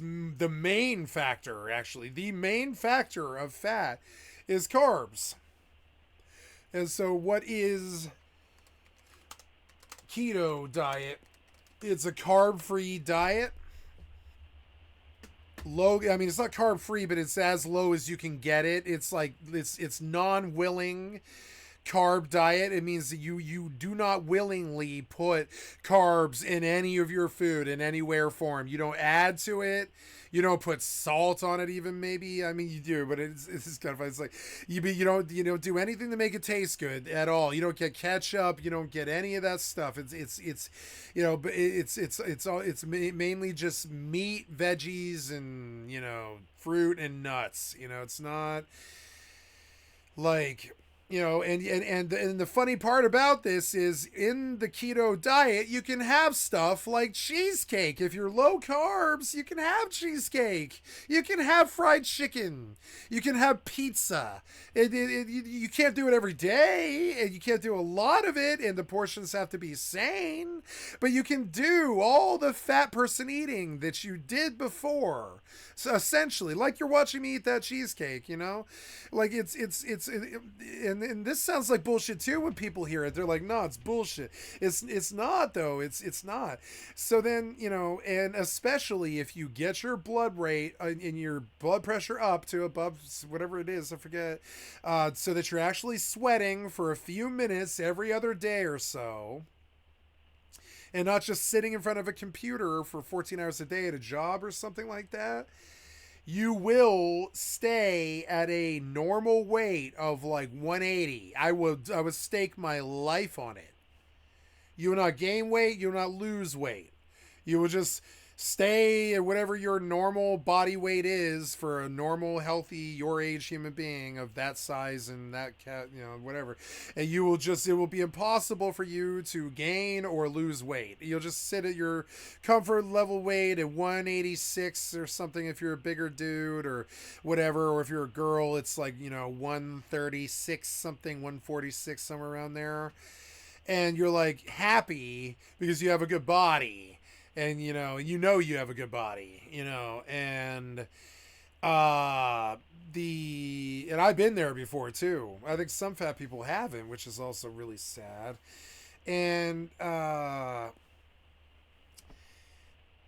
low carb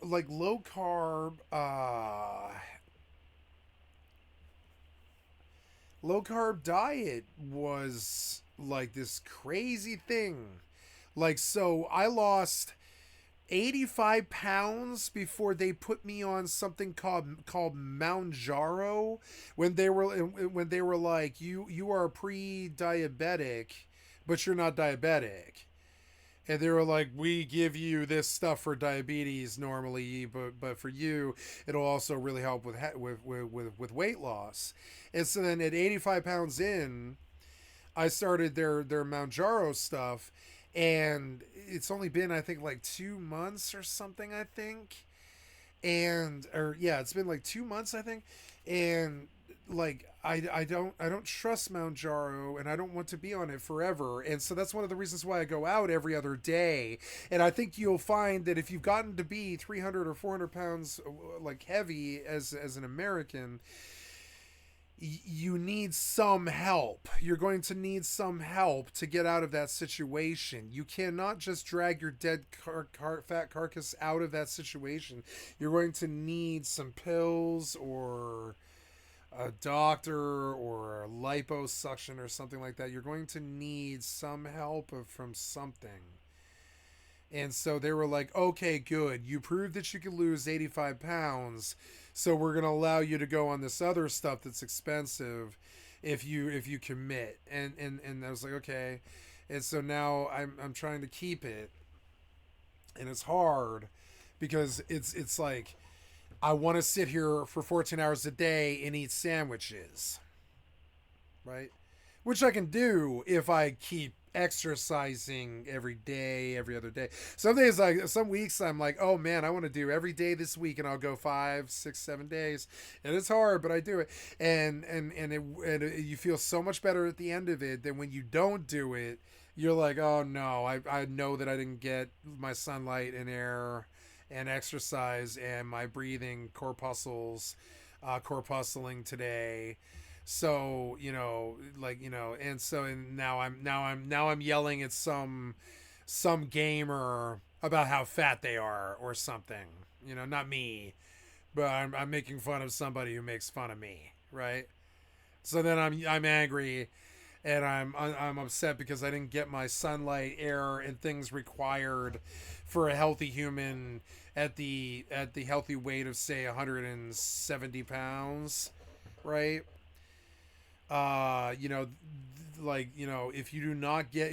you are 170 pounds, you need sunlight, air, exercise almost every day, not always, but almost every day. And your body will tell you at that weight, your body will be like, oh, it seems like I'm like walking right now is going to give me such good endorphins and dopamine. And it does. It feels like you're getting high on heroin or something like that. Your body's like, oh, Joy, you took care of me, so I'm going to take care of you. And it gives you all these crazy endorphins and dopamines, which I love. And it's like, here you go. You ran a country mile at the weight of 297 pounds. So here's a whole bunch of really good feeling drugs in your bloodstream, right? And that's the other thing that they don't tell you about losing weight, is a lot of the time when you're actually exercising all that fat off, it's dumping dopamine into your blood like heroin. And it feels like heroin. And this is something that I don't think most meathead jocks have the IQ to verbalize or to enunciate, or whatever, or to pronounce, or to say. Like, they just don't have the intellectual skills to say it feels good, brah, is probably what you're gonna get, But what they need to tell you is the best heroin out there is that moment when you've reached your heart rate at what point do you start sweating, right? At what pulse do you start sweating? Oops. Do you start sweating? I forget. It's like 97 or something, isn't it? I forget. It's like, do you start sweat, right? It's like heart rate, and it's like 90. You have to get up to like you have to get your heart rate up to 90. Or is I'm sorry, is it 90? It's you in order to and this is something that people struggle with. How do you measure exercise, right? You need your heart rate at a certain pulse to cause your body to sweat. It's like a steam engine. You've got to get that water boiling with your blood, or you won't sweat. And sweat is how you get rid of calories and carbs, right? And sweat is half carbs and half calories. And so if you don't go get the sweat every other 30, and so one of the things that happens with streamers is they tend to lose weight, and that's something that I'm doing too. And it's kind of cliche, but when they get famous, they tend to sort of start to lose the weight and get better shape when they get more money and stuff like that and all that. But mainly, oh no, I lost my pen. I'll put it back. Now, you can smoke every day and remain skinny, but you can't drink every day and remain skinny, because drinking has a lot of calories. A lot of it. Alcohol has a lot of calories and carbs, if it's beer. And I love beer. I love beer like I love pussy and weed. And so I don't fuck around. I love beer. I love beer, or like I like breathing. You know what I'm saying? I love beer. So that was a hard one. I drink beer all the time. So when I drink beer, I think, okay, well, now I'm going to starve myself for 3 days. And I'm going to, by starve myself, I mean have one meal a day and not think about eating the rest of the day, which is what I'm doing right now. It's not that hard, and then after a couple of days of that and some exercise too, sure, pound a 12-pack. No problem. You're not gonna get fat. No. But I mean, you gotta get that heart rate up. For some days, I'll do it for an hour and 40 minutes, right? And that's how you lose 100 pounds. Is you keep that heart rate up for like an hour. Is keep it going. It's hard. It's especially when you're fat, and that's how you do it. It took a long time. I didn't know. Understanding that you cannot have bread every single fucking day. It's not allowed. God didn't allow it. God didn't allow us to have bread every day. And if you think about it, bread is not that natural. It's natural, but it's not though. It's yeast that's exposed to the air with some flour and some water, and the yeast causes a chemical reaction which causes the bread to grow, and the flour and the yeast combine and they in the water, and they grow in the heat to become bread.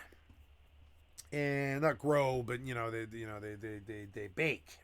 Bake.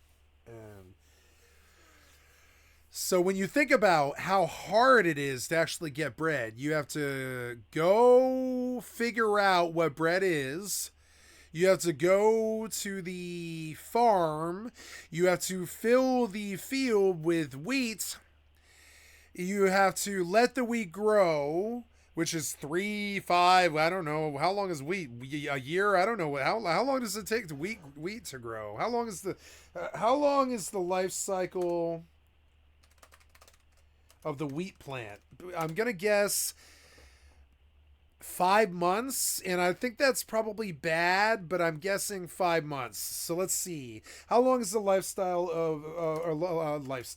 the lifespan of the wheat plant, right? Is it like months?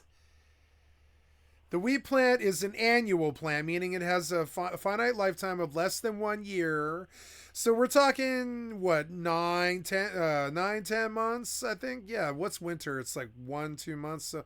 So yeah, I'm guessing, what's the life cycle of a wheat crop? It's like, but they can't seem to give me, how long does it take for one wheat to grow? It takes 4 months to mature. But the harvest is like anywhere from 5 to 6 months after that, right? Or not 5, 6 months. It's like 5 months. It's like yeah, around month 9, you probably want to harvest before the winter comes, right? So probably around let's say 9 months. Like it's funny. It's funny because that's the I'm gonna say 9 months but it's a bad answer. It's not scientific. Don't take it for science. It's not. It's just me guesstimating, right? Gonna say because really when do you cut the wheat plant is kind of the question. Is it when is adult for wheat? We don't know. So wheat or we know when they're adult, but we don't know when the right time is to harvest it. We don't. You couldn't ever win that argument. You couldn't be like, here's the right time to harvest wheat. You would never really know. You wouldn't know. Every plant's different. Everyone's got a different lifestyle, lifespan, all that stuff. So, but if you think about how hard it is to make a human, it is almost as exactly as hard to make bread. It's actually not that natural. It's natural to make a human, but it still takes adults of about 15 years or older with, working gender attachment and all this and all this and all or whatever. And it takes all these things and times and years to reach, just like wheat. Now, wheat is faster. It grows in like a year.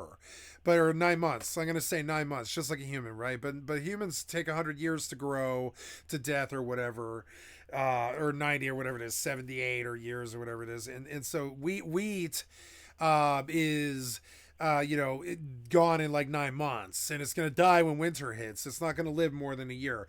So so when you think about how hard it is to put bread on the table, and we do it all the time as human beings, but it does take a baker, an oven, it takes a farmer, it takes wheat.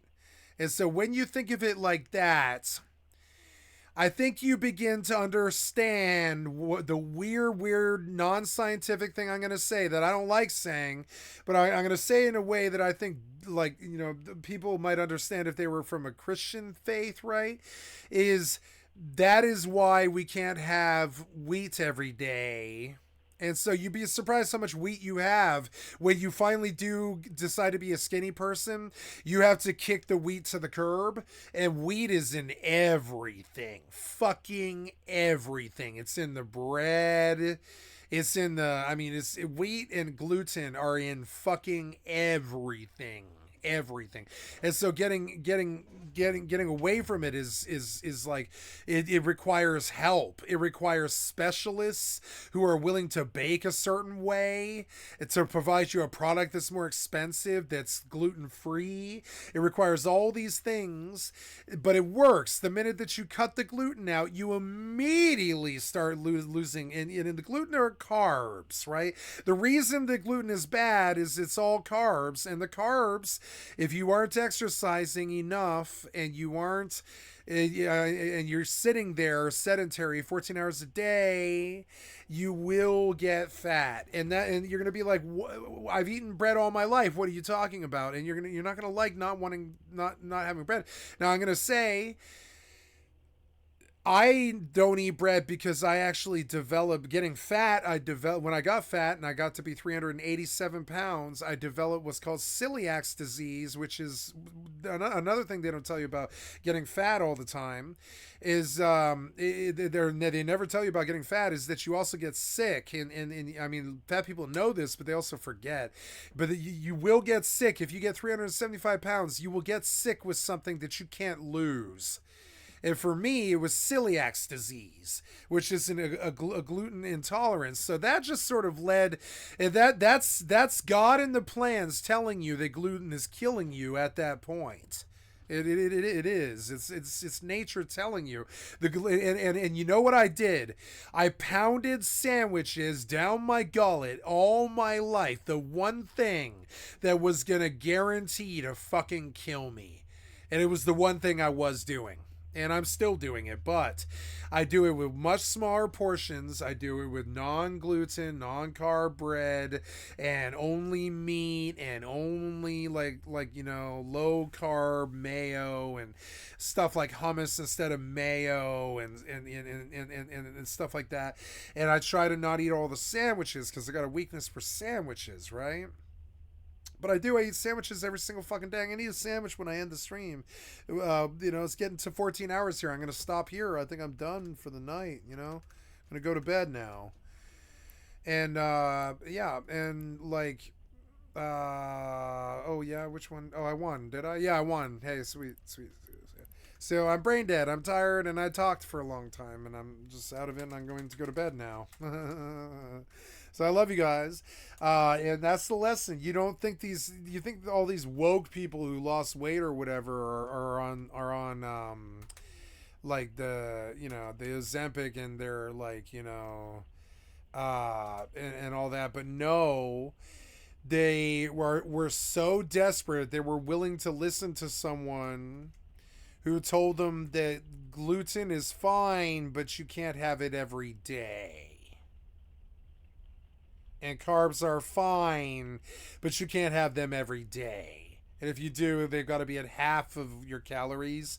And understanding that math, you better take a crash course in fucking, nutrition, because it's kind of hard to understand it. But I mean, like, in order to keep from becoming fat, you have to reduce your carbohydrates to half of your caloric intake, which is usually in a day is like 2,000 or something like that. 1,000 carbs isn't shit for 3 meals. It isn't shit. It's like the bread on the meal, So don't eat that bread every day and you'll lose the weight.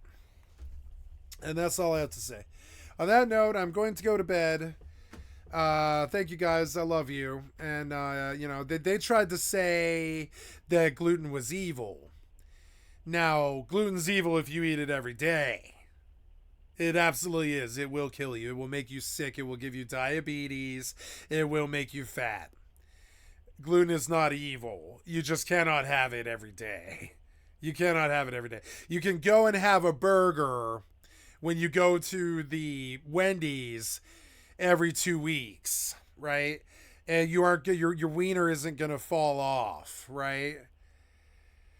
But what you can't do is eat sandwiches and sit there and not exercise every day. The gluten will ensure that you get diabetes, stuff like celiacs, stuff like hives when you eat, and stuff like that, and you'll be sick and you'll be on pills, and the doctors will apply you with pills, and they'll threaten you like, eat the pills or we'll take you off insurance and stuff like this. And so you're just on this fat battle thing, and you're fat, sick, and nearly dead. And the reason that Joe Cross was able to not be a liar about fat, sick, and nearly dead is it doesn't matter how you do it. Maybe you juice, maybe you exercise, maybe you do as I did, and I still sit here 14 hours a day, but I don't eat gluten, at all. If I do, it's like, on some burritos or something I eat frozen every couple of weeks or something. It's really not something I do every day. And so, and it's a treat when I do. It's like a treat. And once you understand that, you can get over it. You can lose any weight. It's not a secret anymore. And then once you understand that if you cut the carbs out completely, you will lose weight over a year span. You will lose weight. You will lose like 50 to 100 pounds. And once you've lost that, you're gonna feel hopium and copium and hope. And you're gonna go for the rest of it.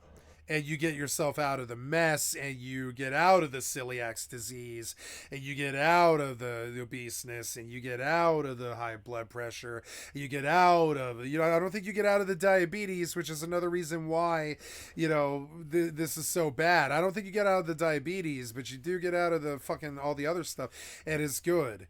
And that's the other thing. That's the other thing is like the longer you go without exercise, the harder it is, and the longer that year is, right? The longer that year is. For me, it was a year. I think for some people, it's probably like a year and a half. It's like crazy. Some people, it's probably 6 months because they just do it every day.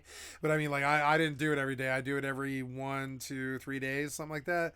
So, you know, like, but I've had very good results, and I didn't touch the needle till I was 297 pounds. I was about, 96 pounds down from, or whatever it was, whatever it is, 95 pounds down from, and I did that before they gave me the needle, because they won't just give you the needle. This is another thing that they won't tell you.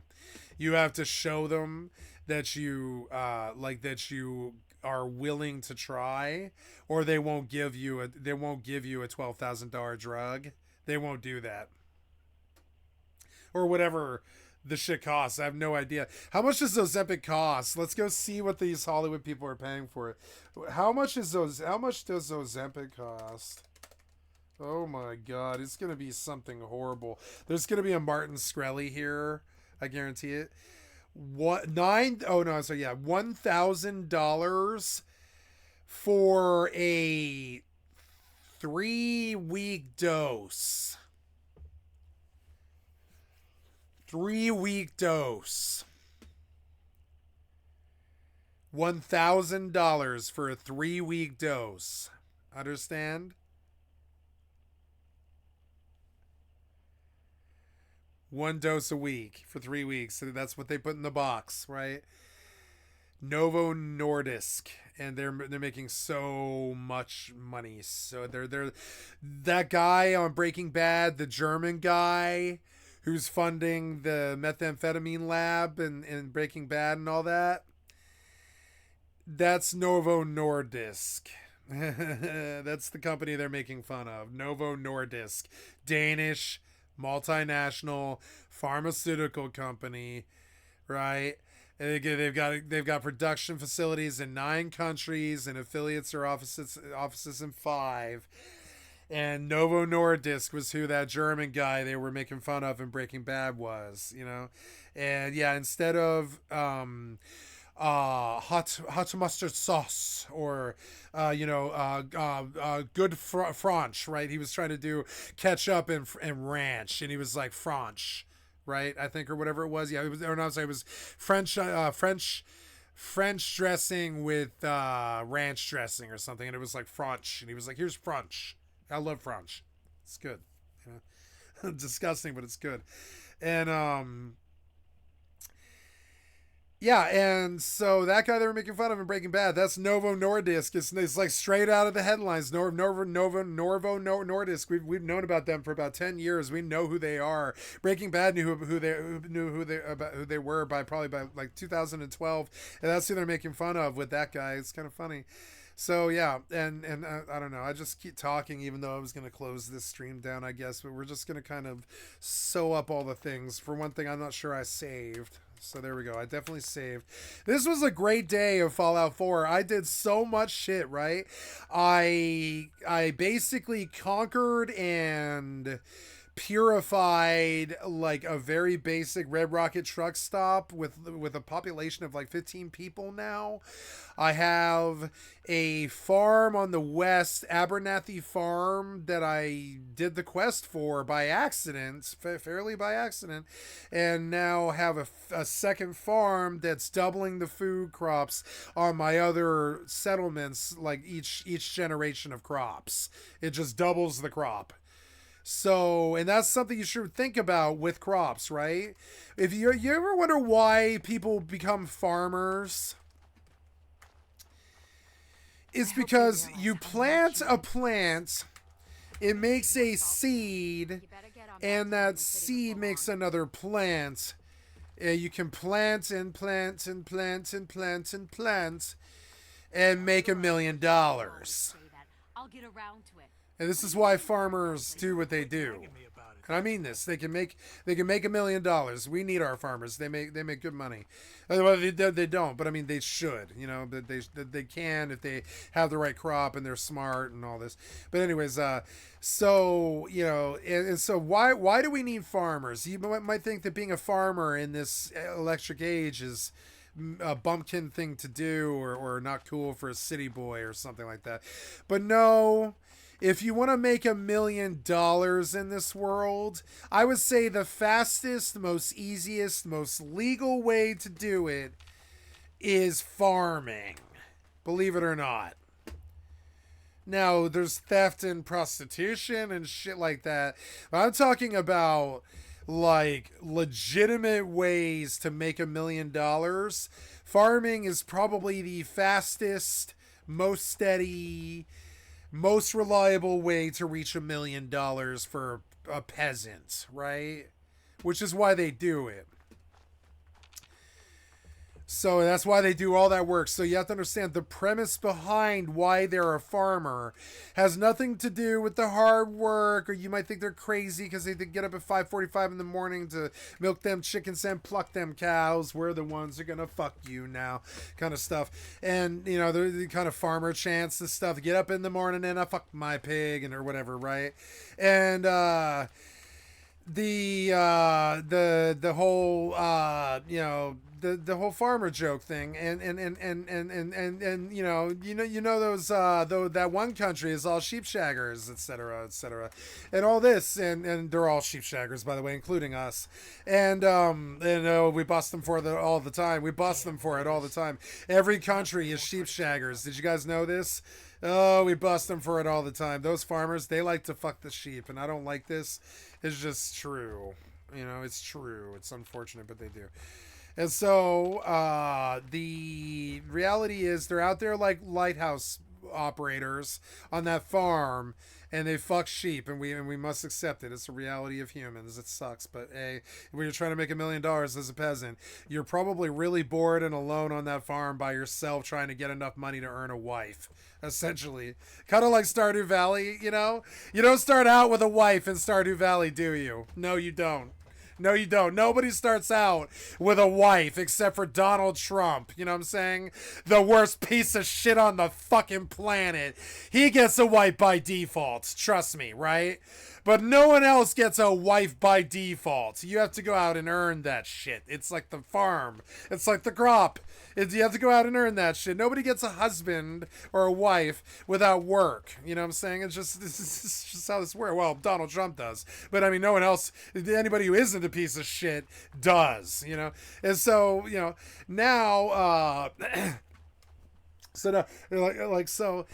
where I'm going with this is this premise of taking this Tato, right?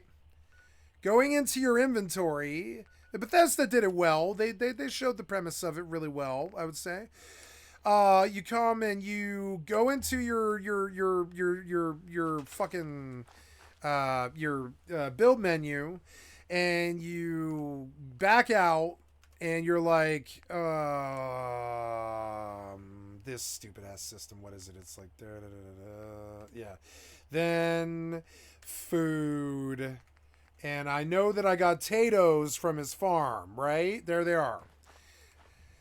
Now, I will proceed to take the Tatoes that I got from his farm and double his farm. And it just keeps going like that till you either run out of land, which hopefully you don't ever run out of land. You run out of crops that you can cut in a day and become $1 million rich. Or you keep doing this till that happens. And it will happen. Trust me, it will. Doesn't matter what the crop is. From tobacco to marijuana to, you know, it doesn't matter what the crop is. It could be, I don't know, what's the worst crop out there? I have no fucking idea. Like, probably boysenberries or something. I mean, I don't know. Like, so it doesn't matter what it is. Even boysenberries sell. So, you... like, you know, you do this stuff, and this is how we get Knott's Berry Farm, and this is how we got the breadbasket America. But the problem is the easiest plant that copies itself is wheat. It's the easiest one, I think. I can't think of another plant that breeds like wheat. Maybe trees, I guess. But I mean, yeah, like, you know, the seeds of wheat are plentiful. They will grow and they will spread. You got to sow them, and they're real, and it takes time. And God, chopping them down is a nightmare. But you know, and we all hear about those tractor accidents and stuff. But I mean, you know, like the wheat will grow. So then that's the thing. Your potato doubles, right? And you have more crops, and they keep doubling and doubling. And it's like going viral. And this is what is wrong with the youth of today. Let the old codgy bastard, old fat bastard tell you, right? I'll tell you what's wrong with the youth of today. They think like me, and I do not think this anymore, right? They think like me. They think like I thought when I was a young man, that they're somehow gonna farm some job and be as successful as Michael Jackson was, or something like that. In reality, the only thing that's gonna happen is bills and how you're gonna respond to them. And if you don't respond to them by setting yourself up with like a farm or a business or a stream or something, and it's not going to happen overnight. Ninja didn't happen overnight. Billie Eilish didn't write a fucking platinum album overnight. I love to believe that she did, but she didn't, you know. It takes time and blood and sweat and tears and stuff. Nobody gets this for free. They have to work really fucking hard, or they have to be so special to people that they are willing to give them money in a drought. You know, by drought I mean financial drought. Like they're willing to give Billie Eilish money in a depression.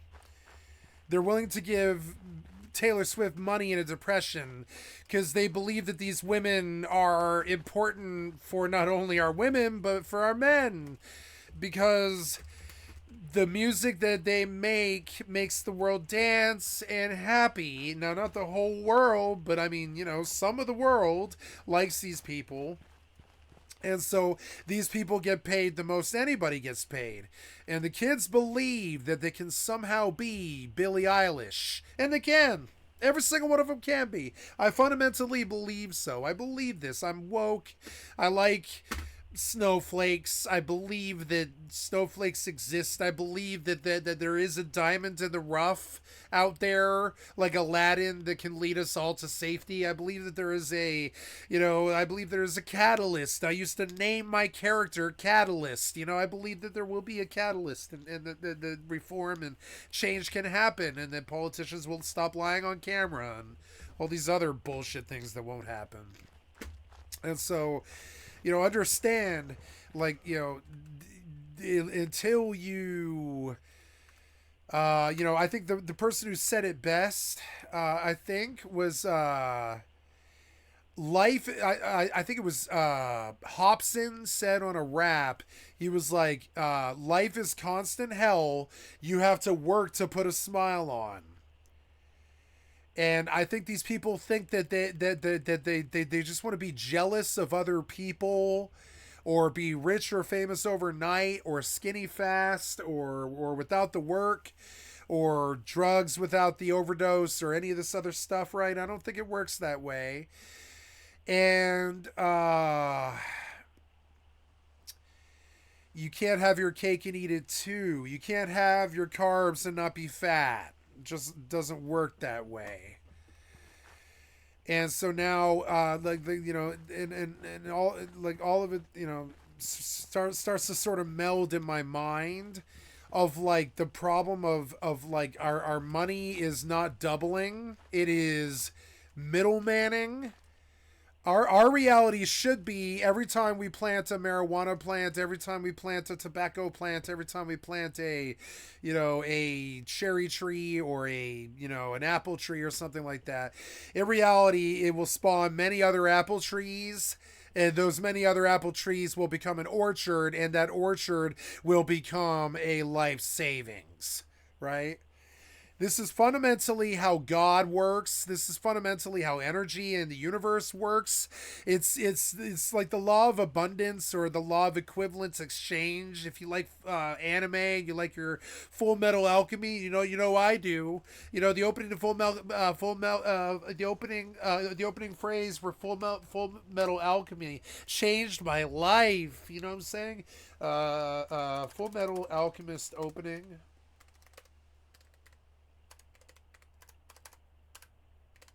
Opening quote, right? I love this. This is like my favorite quote of all time. If one wishes to obtain something of equal value must be given, right? This is the law of equivalent exchange, the basis of all alchemy. You can't get away from it. You must do the work. So, but the work is sometimes simple. Like in this case, all I have to do is pick a potato and put it in the ground. That's it. I don't have to fuck. I don't have to live for 16 years. I don't have to, grow like the wheat. I don't have to do anything like that. I just have to take the potato from plant A, put it in the ground, make plant B. Now I have plant A and plant B. Almost all economics are based off this. Base 10 is off this. It's all mathematic, and it's all science, and it's all there for a reason, right? It's the law of equivalent exchange. It's actual reality. It's actually there. Without sunlight, without sunlight, you cannot have shadow. Without shadow, you cannot have sunlight. This is how we got the Tao. This is how we have dualism and Confucius and all this. And, it's just. Anyways, Om and the Tao Ching and all this, and so they think that they can just overnight blow like Logan Paul, and they can, just like the food. They think that they can eat gluten. They can. They can. You just can't do it. You can't do it fast. You can't do it fast. You can't eat gluten fast. You can't make money fast. You can, but you better be smart or have something that people will pay for in a financial drought. Because it's constantly financial drought. The rich people are killing us. So they're stealing all our money and all of our resources. It's called the 1% for a reason. So now this element of taking the potato plant and putting it here and making another potato plant is essentially gone from not only American, but not all cultures, but many, many world cultures just do not believe in duplication. They believe in middlemen. And someone controlling 50% of both plants. Does that make sense? And this is why it is terrifying that the modern age men don't want to be farmers. Because the fastest way out of this mess is farming. Believe it or not. It's the one thing that I'm sure a city boy really just cannot comprehend. I know, because I was one until I was 38 or 35 and I moved to the country and I began to understand it. It's this thing about it's better to grow 2 potatoes. And I'm going to say something communist here, but I'm not intending to. I'm just going to tell you something that is true. It is better to grow 2 potatoes and make sure that you get the 2 potatoes and make sure that everybody has eaten than it is to plant the 2 potatoes, separate them, quantify them, cut them in half, take possession of one, if not half of both, which is worse. And take possession of one is usually what happens, but sometimes it's they take half of both, and that's like they got their fingers in bow pies and stuff. And that's the middleman. And the middleman is there. The middleman did not plant a potato on either side. Right, and now I believe in capitalism. I am not a communist, believe it or not. That might hit you with Karl Marx like this, but understand that, like, you know. But I am not. I am a capitalist. I believe in money. I don't like money, but I believe in it. I believe in it as a system. I believe in capitalism as a system. I do, and I'll tell you why. Right? You can still plant 2 potatoes and make sure that starvation just doesn't exist and still sell potatoes. But not in this system. You understand? You can have social democracy and capitalism in the same place. And social democracy is, why would anybody ever be able to sell the potato if somebody in the community is hungry? That would imply that we don't have a surplus, we have a theft. Because if there's somebody in the community who can't eat potato or can't get rent or can't pay rent or whatever the weakest link in the society is, right? And this is communist, what I'm saying, but I'm going to pitch you a much more morphed form of it that I think somebody like Elon Musk could probably sort of appreciate or whatever, is that I am not against capitalism or being rich or any of that stupid shit. I hate the richers because of the way they've acted, but I don't hate rich people I'll take that on a case-by-case basis. I'll call them richers because I think it's funny, and I hate what they do, the way they act. But I mean, I don't hate richers more than I hate anybody else. You know, they're not any more different from anybody. Everybody's got an asshole. Everybody's got opinions. Everybody's an asshole, you know. And so, but the rich man takes a look at the 2 potato plants and thinks, how can I stand in the middle between the 2 potato plants, put one hand on the stem of each one, tell the world that these are my potato plants that you can't eat, and then exclude the people who are building the farm from the money, right? Now, you can do that, and that's okay. It shouldn't be against the law even, really. That's fine. But a better system would be, let's make sure that the Abernathys eat. I love Fallout 4 because it's got stuff like this. It's good for kids, this stuff. It's social. They used to call they call it social studies. This is social studies that we're doing here. Basic stuff, and it's not communism that I'm pitching here. It is not. I just told you very plainly. I don't like money. I like capitalism. I think it is a good system. But it is not a good system until the base 10 things are not capitalized. And I'm talking about food, water, shelter, education, tender loving care or mental health care or whatever you call it, making sure that our kids aren't shooting up schools, whatever you want to call it, mental health care, whatever it is. It's I think it's mental health care, I guess. Mental health care, food, water, shelter, transportation, and by shelter I mean rent, right? Transportation, all of it is off the hook. Cars are too expensive, food's too expensive, transportation's too expensive, fuel's too expensive, rent's too expensive, everything's too expensive. This is because the rich man stands there and doesn't think about the people who built the farm or cut the plants or any of that other shit. It's, you know, you want to sound like a communist, then sound like a communist. I'll sound like I'll sound like Hassan Piker or whatever, and I'll fucking bite the bullet and I'll say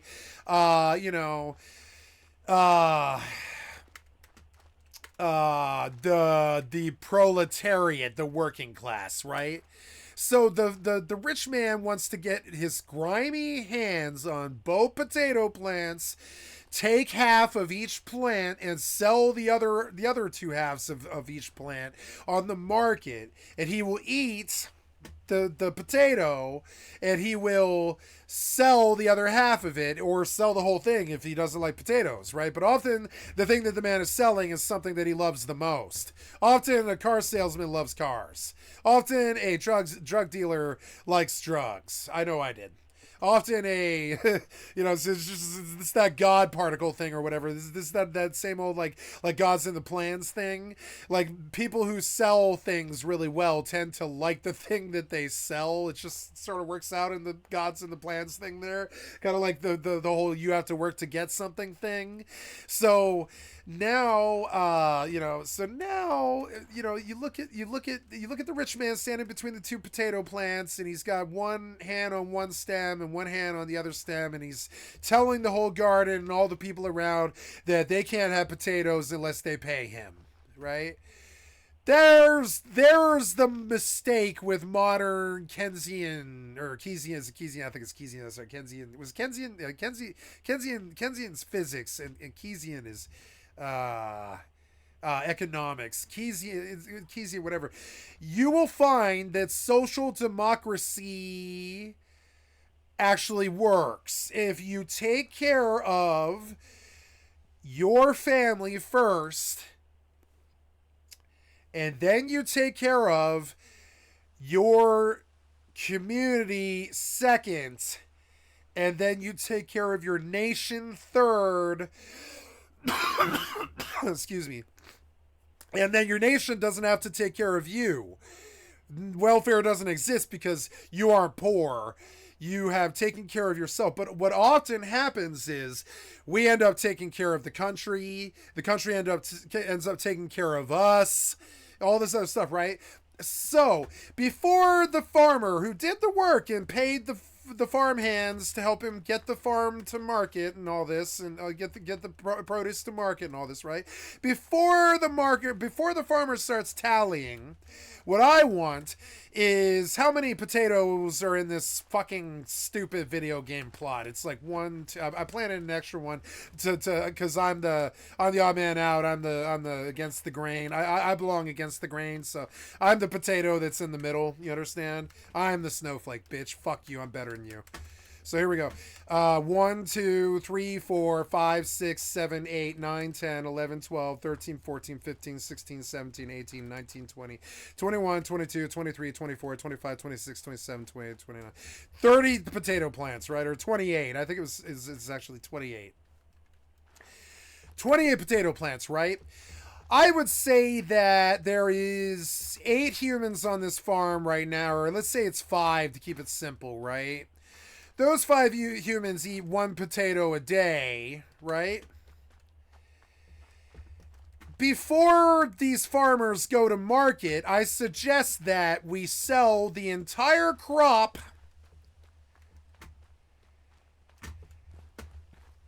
to make sure that your family eats first, your community eats second, and there's nobody wanting for anything in your community. Then you go to the markets. And people still want potatoes. Nothing changed. Just because you gave it to them for free for a little while because they were hungry doesn't mean that potatoes aren't for sale or aren't being grown or anything like that, right? And so, and that's the problem with modern capitalism and what needs to happen. It's not that I'm saying, I think the modern wokest or whatever the fuck person is, or whatever this is supposed to be, is painted as communist, I think. And I dislike this because I think what we're actually painting is this concept of social democracy. Before the farmer gets to drive off with the potatoes to the fucking market, he makes sure that me, the farm hands, the dog, everybody in the fucking community, everybody, the dog, every living thing, that cow, every living thing, the Palestinians, everybody, you understand? Everybody, Israel, everybody. I don't care how much you don't like China. I love China, and I want China to eat. I do. I don't care how much you don't like Russia because Daddy Eichmann told you that you don't like Russia or whatever. But I like Russia, and I wish Russia to eat. They've got cold winters. You know, I'm sure Putin would agree with me. You know, and not that I want to agree with Putin. But I believe Putin would agree with me if I were to say that Russia has cold winters. I believe that Russians should be able to eat. It is a cold winter in Russia. So I have no interest in painting other people to look evil. I have no interest. You could call this woke, but I call it being fucking decent. I have no interest in painting other people to look evil, because guess what happens? If you put it out to the universe that China and Russia are evil, guess what happens? China and Russia become evil, and that's not, you know, as we see. So now, you know, my thing is, I'm not pushing some fucking, you know, some leftist, like, woke, like, you know, titled, communist, like, agenda. I'm saying there is no good goddamn reason on earth why the cow, the dog, the farmhands, the farmer, and the people down the road don't get a potato each from the farm each day. Right? So that no one's ever starving, no one's eating well, but nobody's starving, right? And then the farmer goes to the market, right?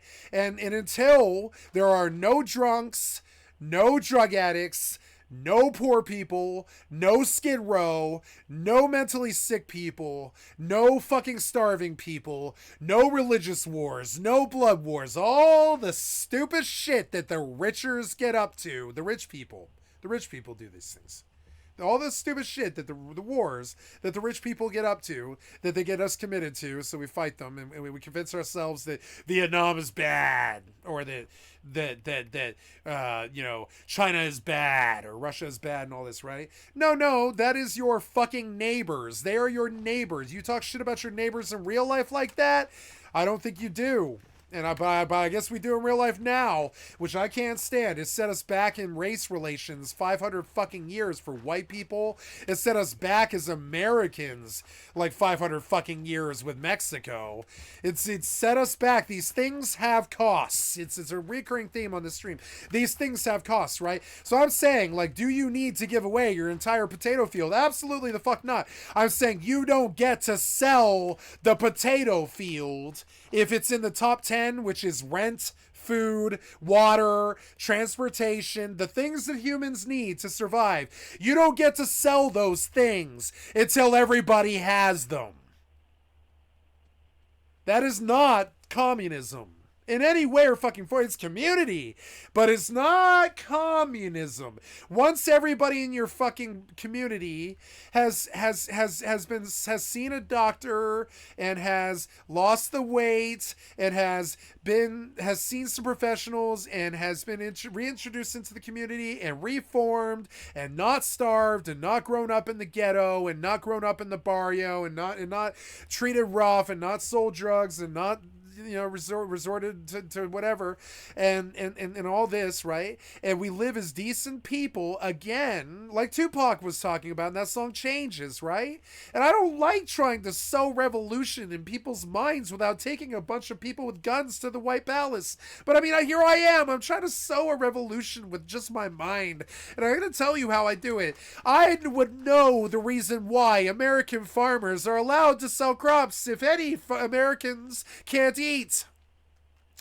I would like to know why there is a landlord in this country when we have people who can't afford rent. I want to know why we have a car salesman selling fucking $50,000 cars, 50,000 of them on a lot, to no buyers when we can't get to work. I don't know why that is allowed to happen. So the guys should be able to sell cars, and we want to buy cars. If we had jobs, we would buy cars. You know we would. If we had jobs, we would buy cars. If we had, you know, etc. But we don't have jobs because there's a middleman choking the rent, the jobs, the potatoes, the video games. There's a rich man everywhere you look, choking all of it. Am I saying go communist? No, absolutely not. I'm saying it's very simple concept. When there is weak links, you must address all of that before you go to the market. Market is something you do when you have surplus. If you have surplus, you are wrong. if there's people in America shooting each other, if there's people in America starving or on the streets or drug addicts and fucked up and need help, and all the shit that we're facing as a society, as they say the Armageddon's coming, and I just don't believe it is, because I think we're on the cusp of understanding. Before the farmer gets to go to the fucking market, the farmhands need to fucking eat, shithead Richers. On that note, I'm going to bed.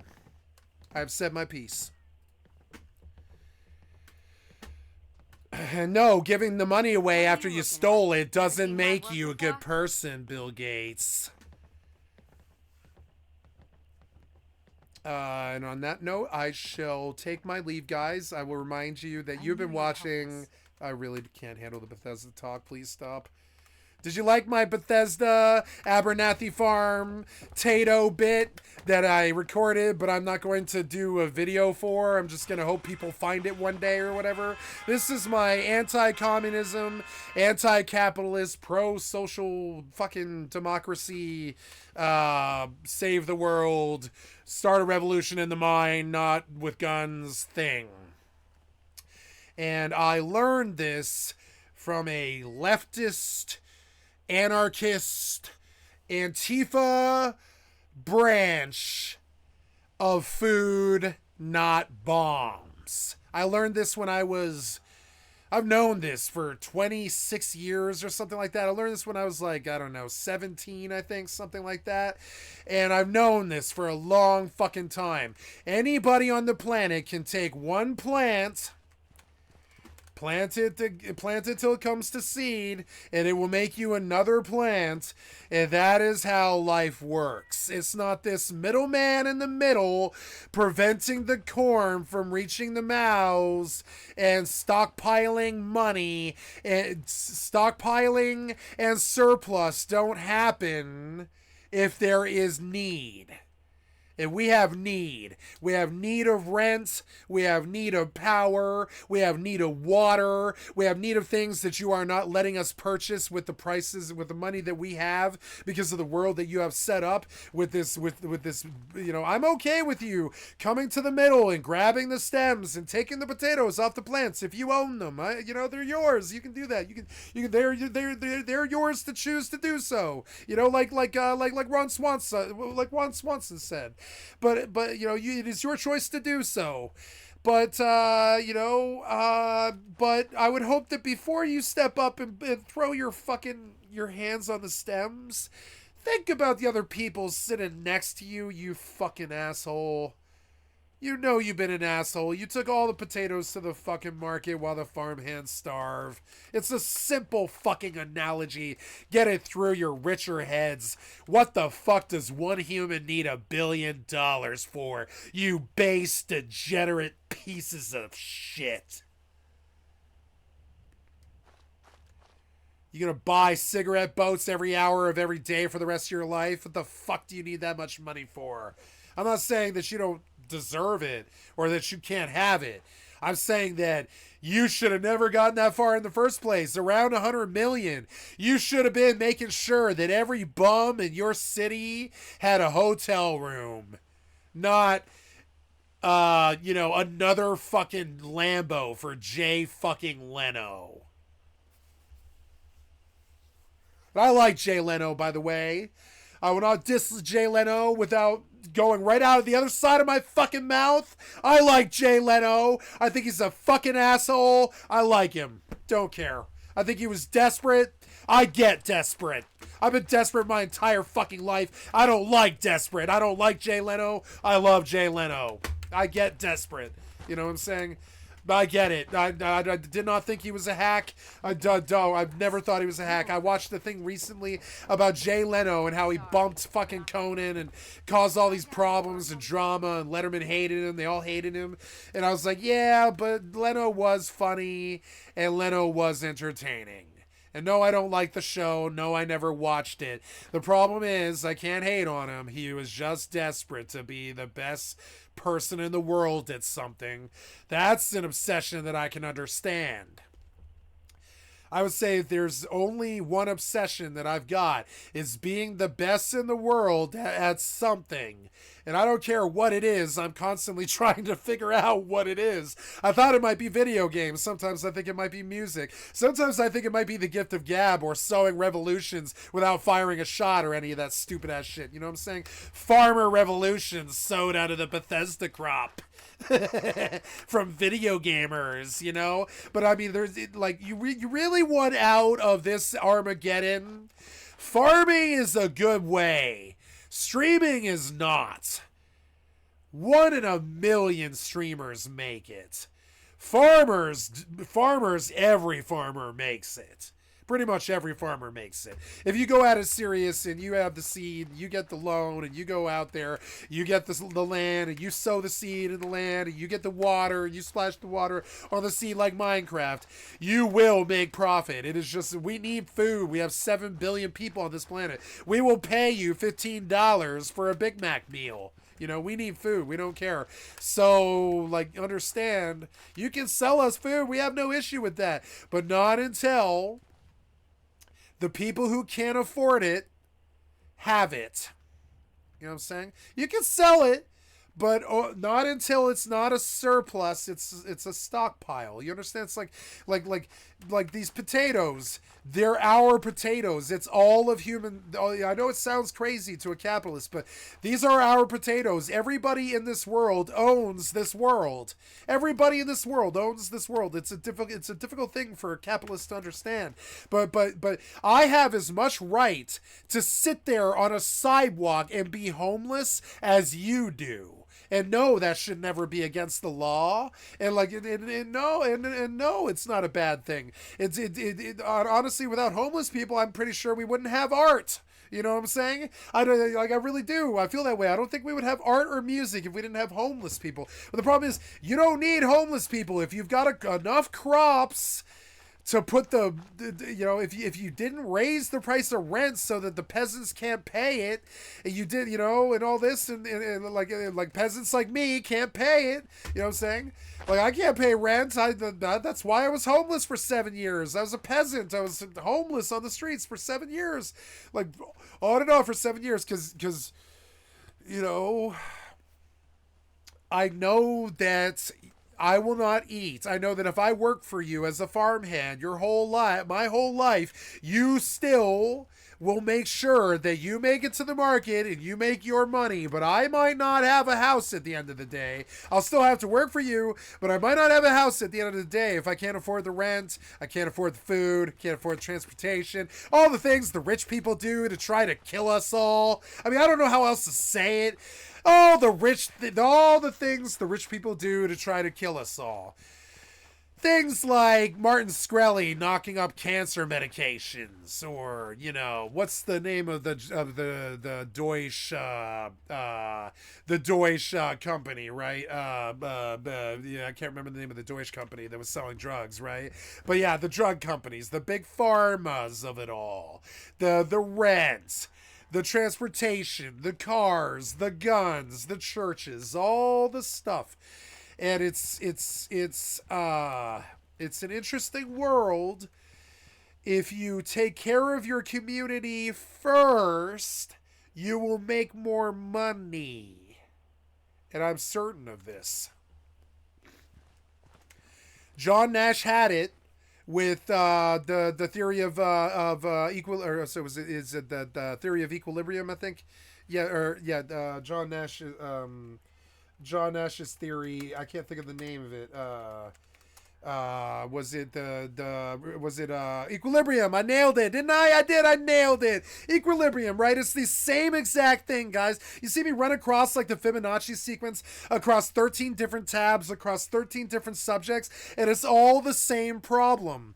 We're a big swirling fucking vortex, and the eye of the vortex keeps trying to control the vortex. We can't have that. We're a vortex. We need to be able to spin to the top. We can't have them telling us that we can't pay rent or can't reach the top. We can't have that. We're a vortex. We're like this crazy vortex of fucking chaos, and the eye of the storm cannot lead us. That will not work. We're the vortex. You understand? We're the vortex, not them. We're the vortex. We're like, they're the eye of the storm. They're in the center where it's calm and there's no chaos and they have all the money and everything, right? But the eye of the storm should never really dictate what is happening with that vortex. The vortex is a vortex. You understand? It's chaos. It's just, cycling over and over and over again until it's spinning out of control, and and you've got the Fibonacci sequence, essentially chaos and pi. Numbers that you can't, God is a number that you can't count to, kind of stuff. Stuff about pi and fucking Jewish scripture. Dominant strategy asserts that a player will choose a strategy that will lead, and I say that in a I don't mean that in some disrespectful way to Hasidic people. I really don't. I mean, the Torah is based off of math. The Torah is a math equation. Did you guys know this? The Jewish scripture is a math equation. Did you guys know this? The Torah is a compilation of the first 5 books of the Hebrew Bible, which are Genesis, Exodus. God, I love the Jews. I think people might have thought I just took a shot at the Jews there. No, I love the Jews. They know all about them. Deuteronomy and all this. Some say that the Torah contains mathematical concepts and that numerical analysis of the Torah's prophetic books and legal texts could reveal deeper insights into divine law and human history. And so the same Fibonacci sequence that you see in sunflowers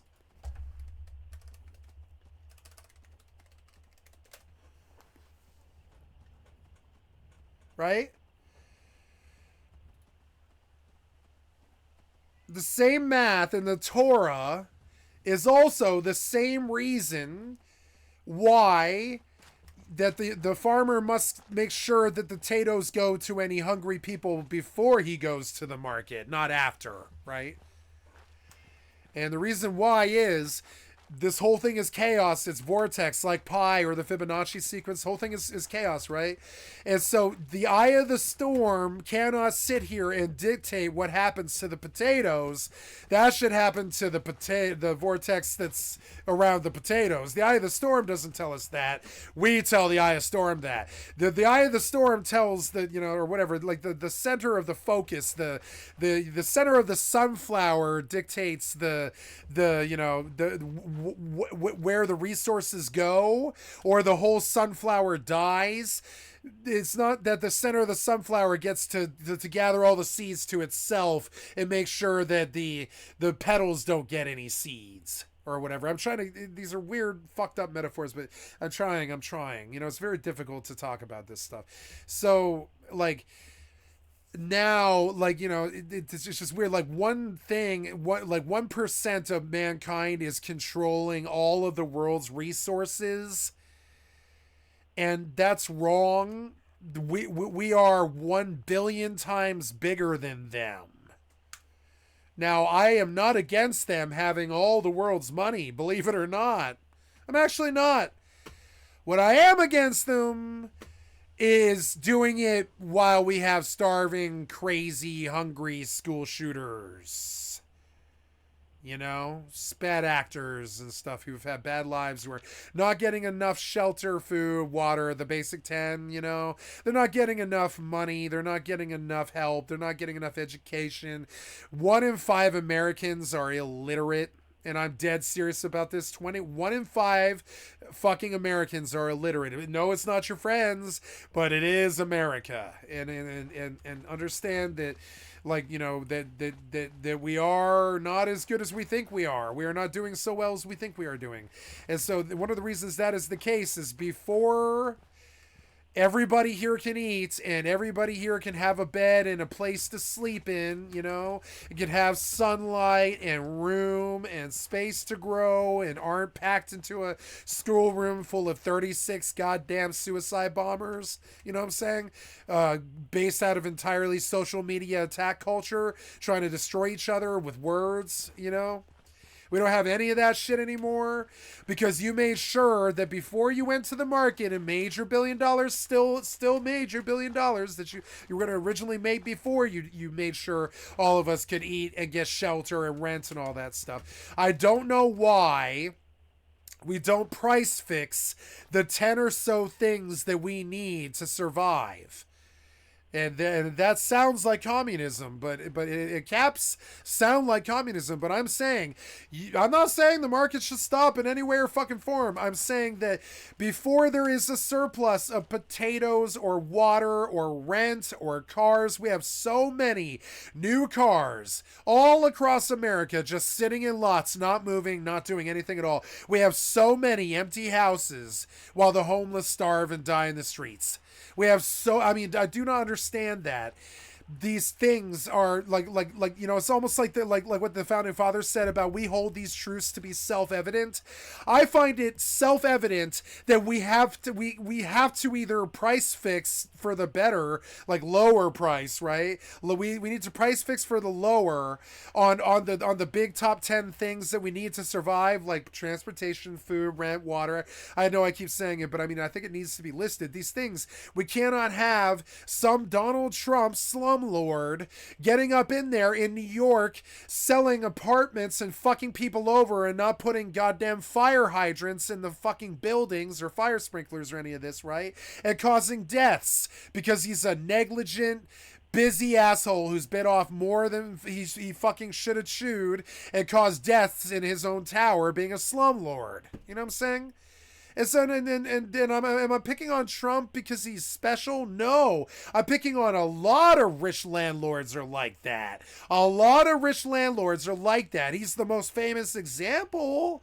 But I mean, like, you know, so he gets the nod and he gets the fucking free PR. But I mean, like, you know, it's true. Like, you know, like we wouldn't I don't know why that's possible. If there was if every single person in this community had a place to live without paying a goddamn fucking king's ransom for it, their entire income on it. Rent is like most of America's entire income. It's sad but true. You know, it is. Rent is like most of America's income. That is fucking ridiculous. We need rent to survive. Why would you ever tax something that we need to survive? You tax luxury things. You don't tax things that we need to survive, like oxygen, food, rent, mental health. I think we need mental health care to survive. We wouldn't have all these school shootings if we don't. School shootings, you know, education, transportation. There's too many cars on the planet. There's too many humans and too many cars on the planet. We got to do something about that. There's more cars than humans, but yet people can't get to work. You know, why is it okay for a rich white man up there in some fucking crazy house that's so disconnected from his community that he never even sees anybody but servants, like some kind of Louis the XIV fucking idiot? Why is that idiot allowed to dictate the price on a barrel of oil if all the world uses fuel? Why do we allow this? I don't know. I think it's because we're stupid. They charge too much for an education. I think we're too busy worrying being homeless because they charge too much rent. I don't think we learn any better or educate ourselves anymore. We just social media, video games, and media now. Because why bother doing anything else? We don't need to. Nothing's worth doing anymore. You made it all too expensive. I can't get an apartment, it's too expensive. Can't get a car, too expensive. Can't have a relationship, probably. I mean, I probably could find a woman who doesn't care how much, doesn't care that I make $7,000 a year. I really fundamentally have to believe, and I still do, that you can find a woman who doesn't care that she makes $7,000 a year in America, but it's smaller percentage that it's there. I believe it is sexist to say that it isn't, but I mean, like, you know, it's a smaller percentage of women who are going to think that way. They're going to think love first and not security, because security is what you look for in a fucking marriage. I'm not stupid. You're looking for security. The man's looking for security in a wife and a person to bear his children, or someone to have sex with, and someone to listen to his problems when he won't fucking take directions when he's driving or whatever. And the woman wants to know that she's not gonna be homeless, starving, stupid, uneducated, unhappy, not religious or not spiritual, not in sync with the world and the soul and all this other stuff, right? And like, and trust me, and it's just for so long now, this price fixing war that the richers have like subjected us to now for, I don't know, like 1,000 years or something, but it's like been really focused for about 300, I think, or I don't know. It's been about 500 now, 600, 700, for about 600 or 700 years. They go to the market with the potatoes first before they even hand the potatoes to the peasants that are picking them. They sell the potatoes, they take that money, and they come back and they go, here's 6 pence, none the richer, you know?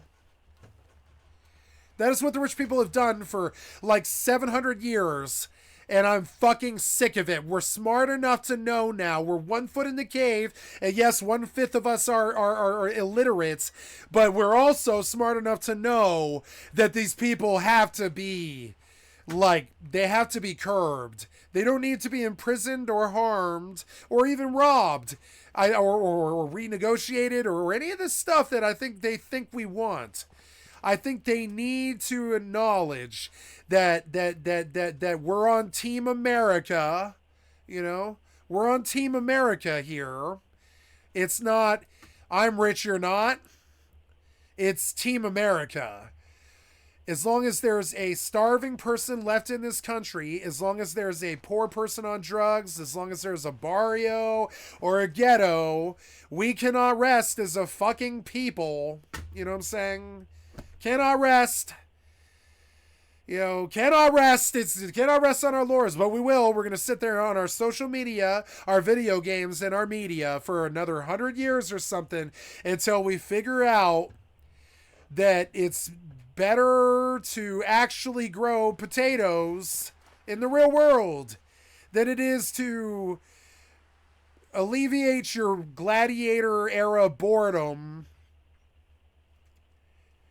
with drink, drugs, media, music, whatever will make the time pass, you know, while the rich people steal all of the world's resources and all the gold in Fort Knox and all the opportunity, and make it impossible to pay rent, make it impossible to buy a car, make it impossible to get a college education, make it impossible to get a good education in a normal public school. Can't get food sometimes, can't get rent sometimes, can't get love sometimes, can't get... No, I'm not talking about sex. I'm talking about love, as in you can't be a member in the community because you sold drugs and went to jail. And so now you're a pariah cat, like the book I wrote, because you sold drugs, you know, fucking trespassed and committed burglaries and ran amok and stole credit cards and did all this nasty, you know, new Gomorrah things, just biblically bad things, and you laid with prostitutes and you know, and stole money from friends and did all kinds of crazy, dirty, awful things. Want to know why? Is because as long as the rich people choke the fucking world with their price-fixing war, every way they like to quote the great Tech Nine, every way they run this world is every bit of a scam, as me doing all of that nasty shit. The way they run the world is just as goddamn fake and dirty as all that fentanyl and dirty prostitution, butt sex, homelessness on the streets. It's just as debased as that. It's just as bad. All that stealing and all that fucked up shit that they do, it's just as bad. So understand, like, you know, something has to give here, and I think it's got to be them. I'm thinking they need to change, and I think the revolution starts in the mind and in the heart and in the home and in the kitchen and in the stomach. You know, I don't think it starts at the barrel of a flintlock or a fucking knife in an Australian mall or whatever the fuck that was. I think it's understanding that it's a simple process to make sure that the people in the community who made it possible for the potatoes to grow also get to eat the potatoes. And on that note, I really will go to bed. I love you guys. Talk to you later. I'm skycat.live. This is my motherfucking website. Full-time variety gamer all day, every day. Put me on in the background. Come on down to my Twitch and give me a motherfucking sub-follow. Because I'm crazy and you shouldn't, and I'm an asshole. And I'm trying to unravel the social fabric of the terrible, terrible, terrible state of America. And I believe I have done nothing but insult people in doing so and make them angry. I guarantee it. But I don't care. I will speak my truths. And I will move on, and I will drop my mic, and I will say, I've never been afraid to say, like the great Marshall, I've never been afraid to say what's on my mind at any given time of day because I'm a motherfucking renegade. And I'm never going to change what I'm going to say at any given fucking time of day because I'm a motherfucking renegade. To quote the great motherfucking Marshall Mathers, I'll never be afraid to say what's on my mind at any given time of fucking day. And I don't care if you agree with me. I got the block button. That's all I got to you till the rich people unfuck the world. You can have all that money and all that gear and all that loot and have not all of us starving as well. You put it all in banks. And you think it's the Jews. No, it's the rich white man. Jews. No. White people. Not to say that we're bad or different or anything. No, we're white people. We're just as same as anybody else. We're humans. We're the same as anybody else. So understand. But we are our race is the one who fucked the world. White man dropped the bomb. We have much to atone for. Click on the cat's face to donate. I love you. Bye.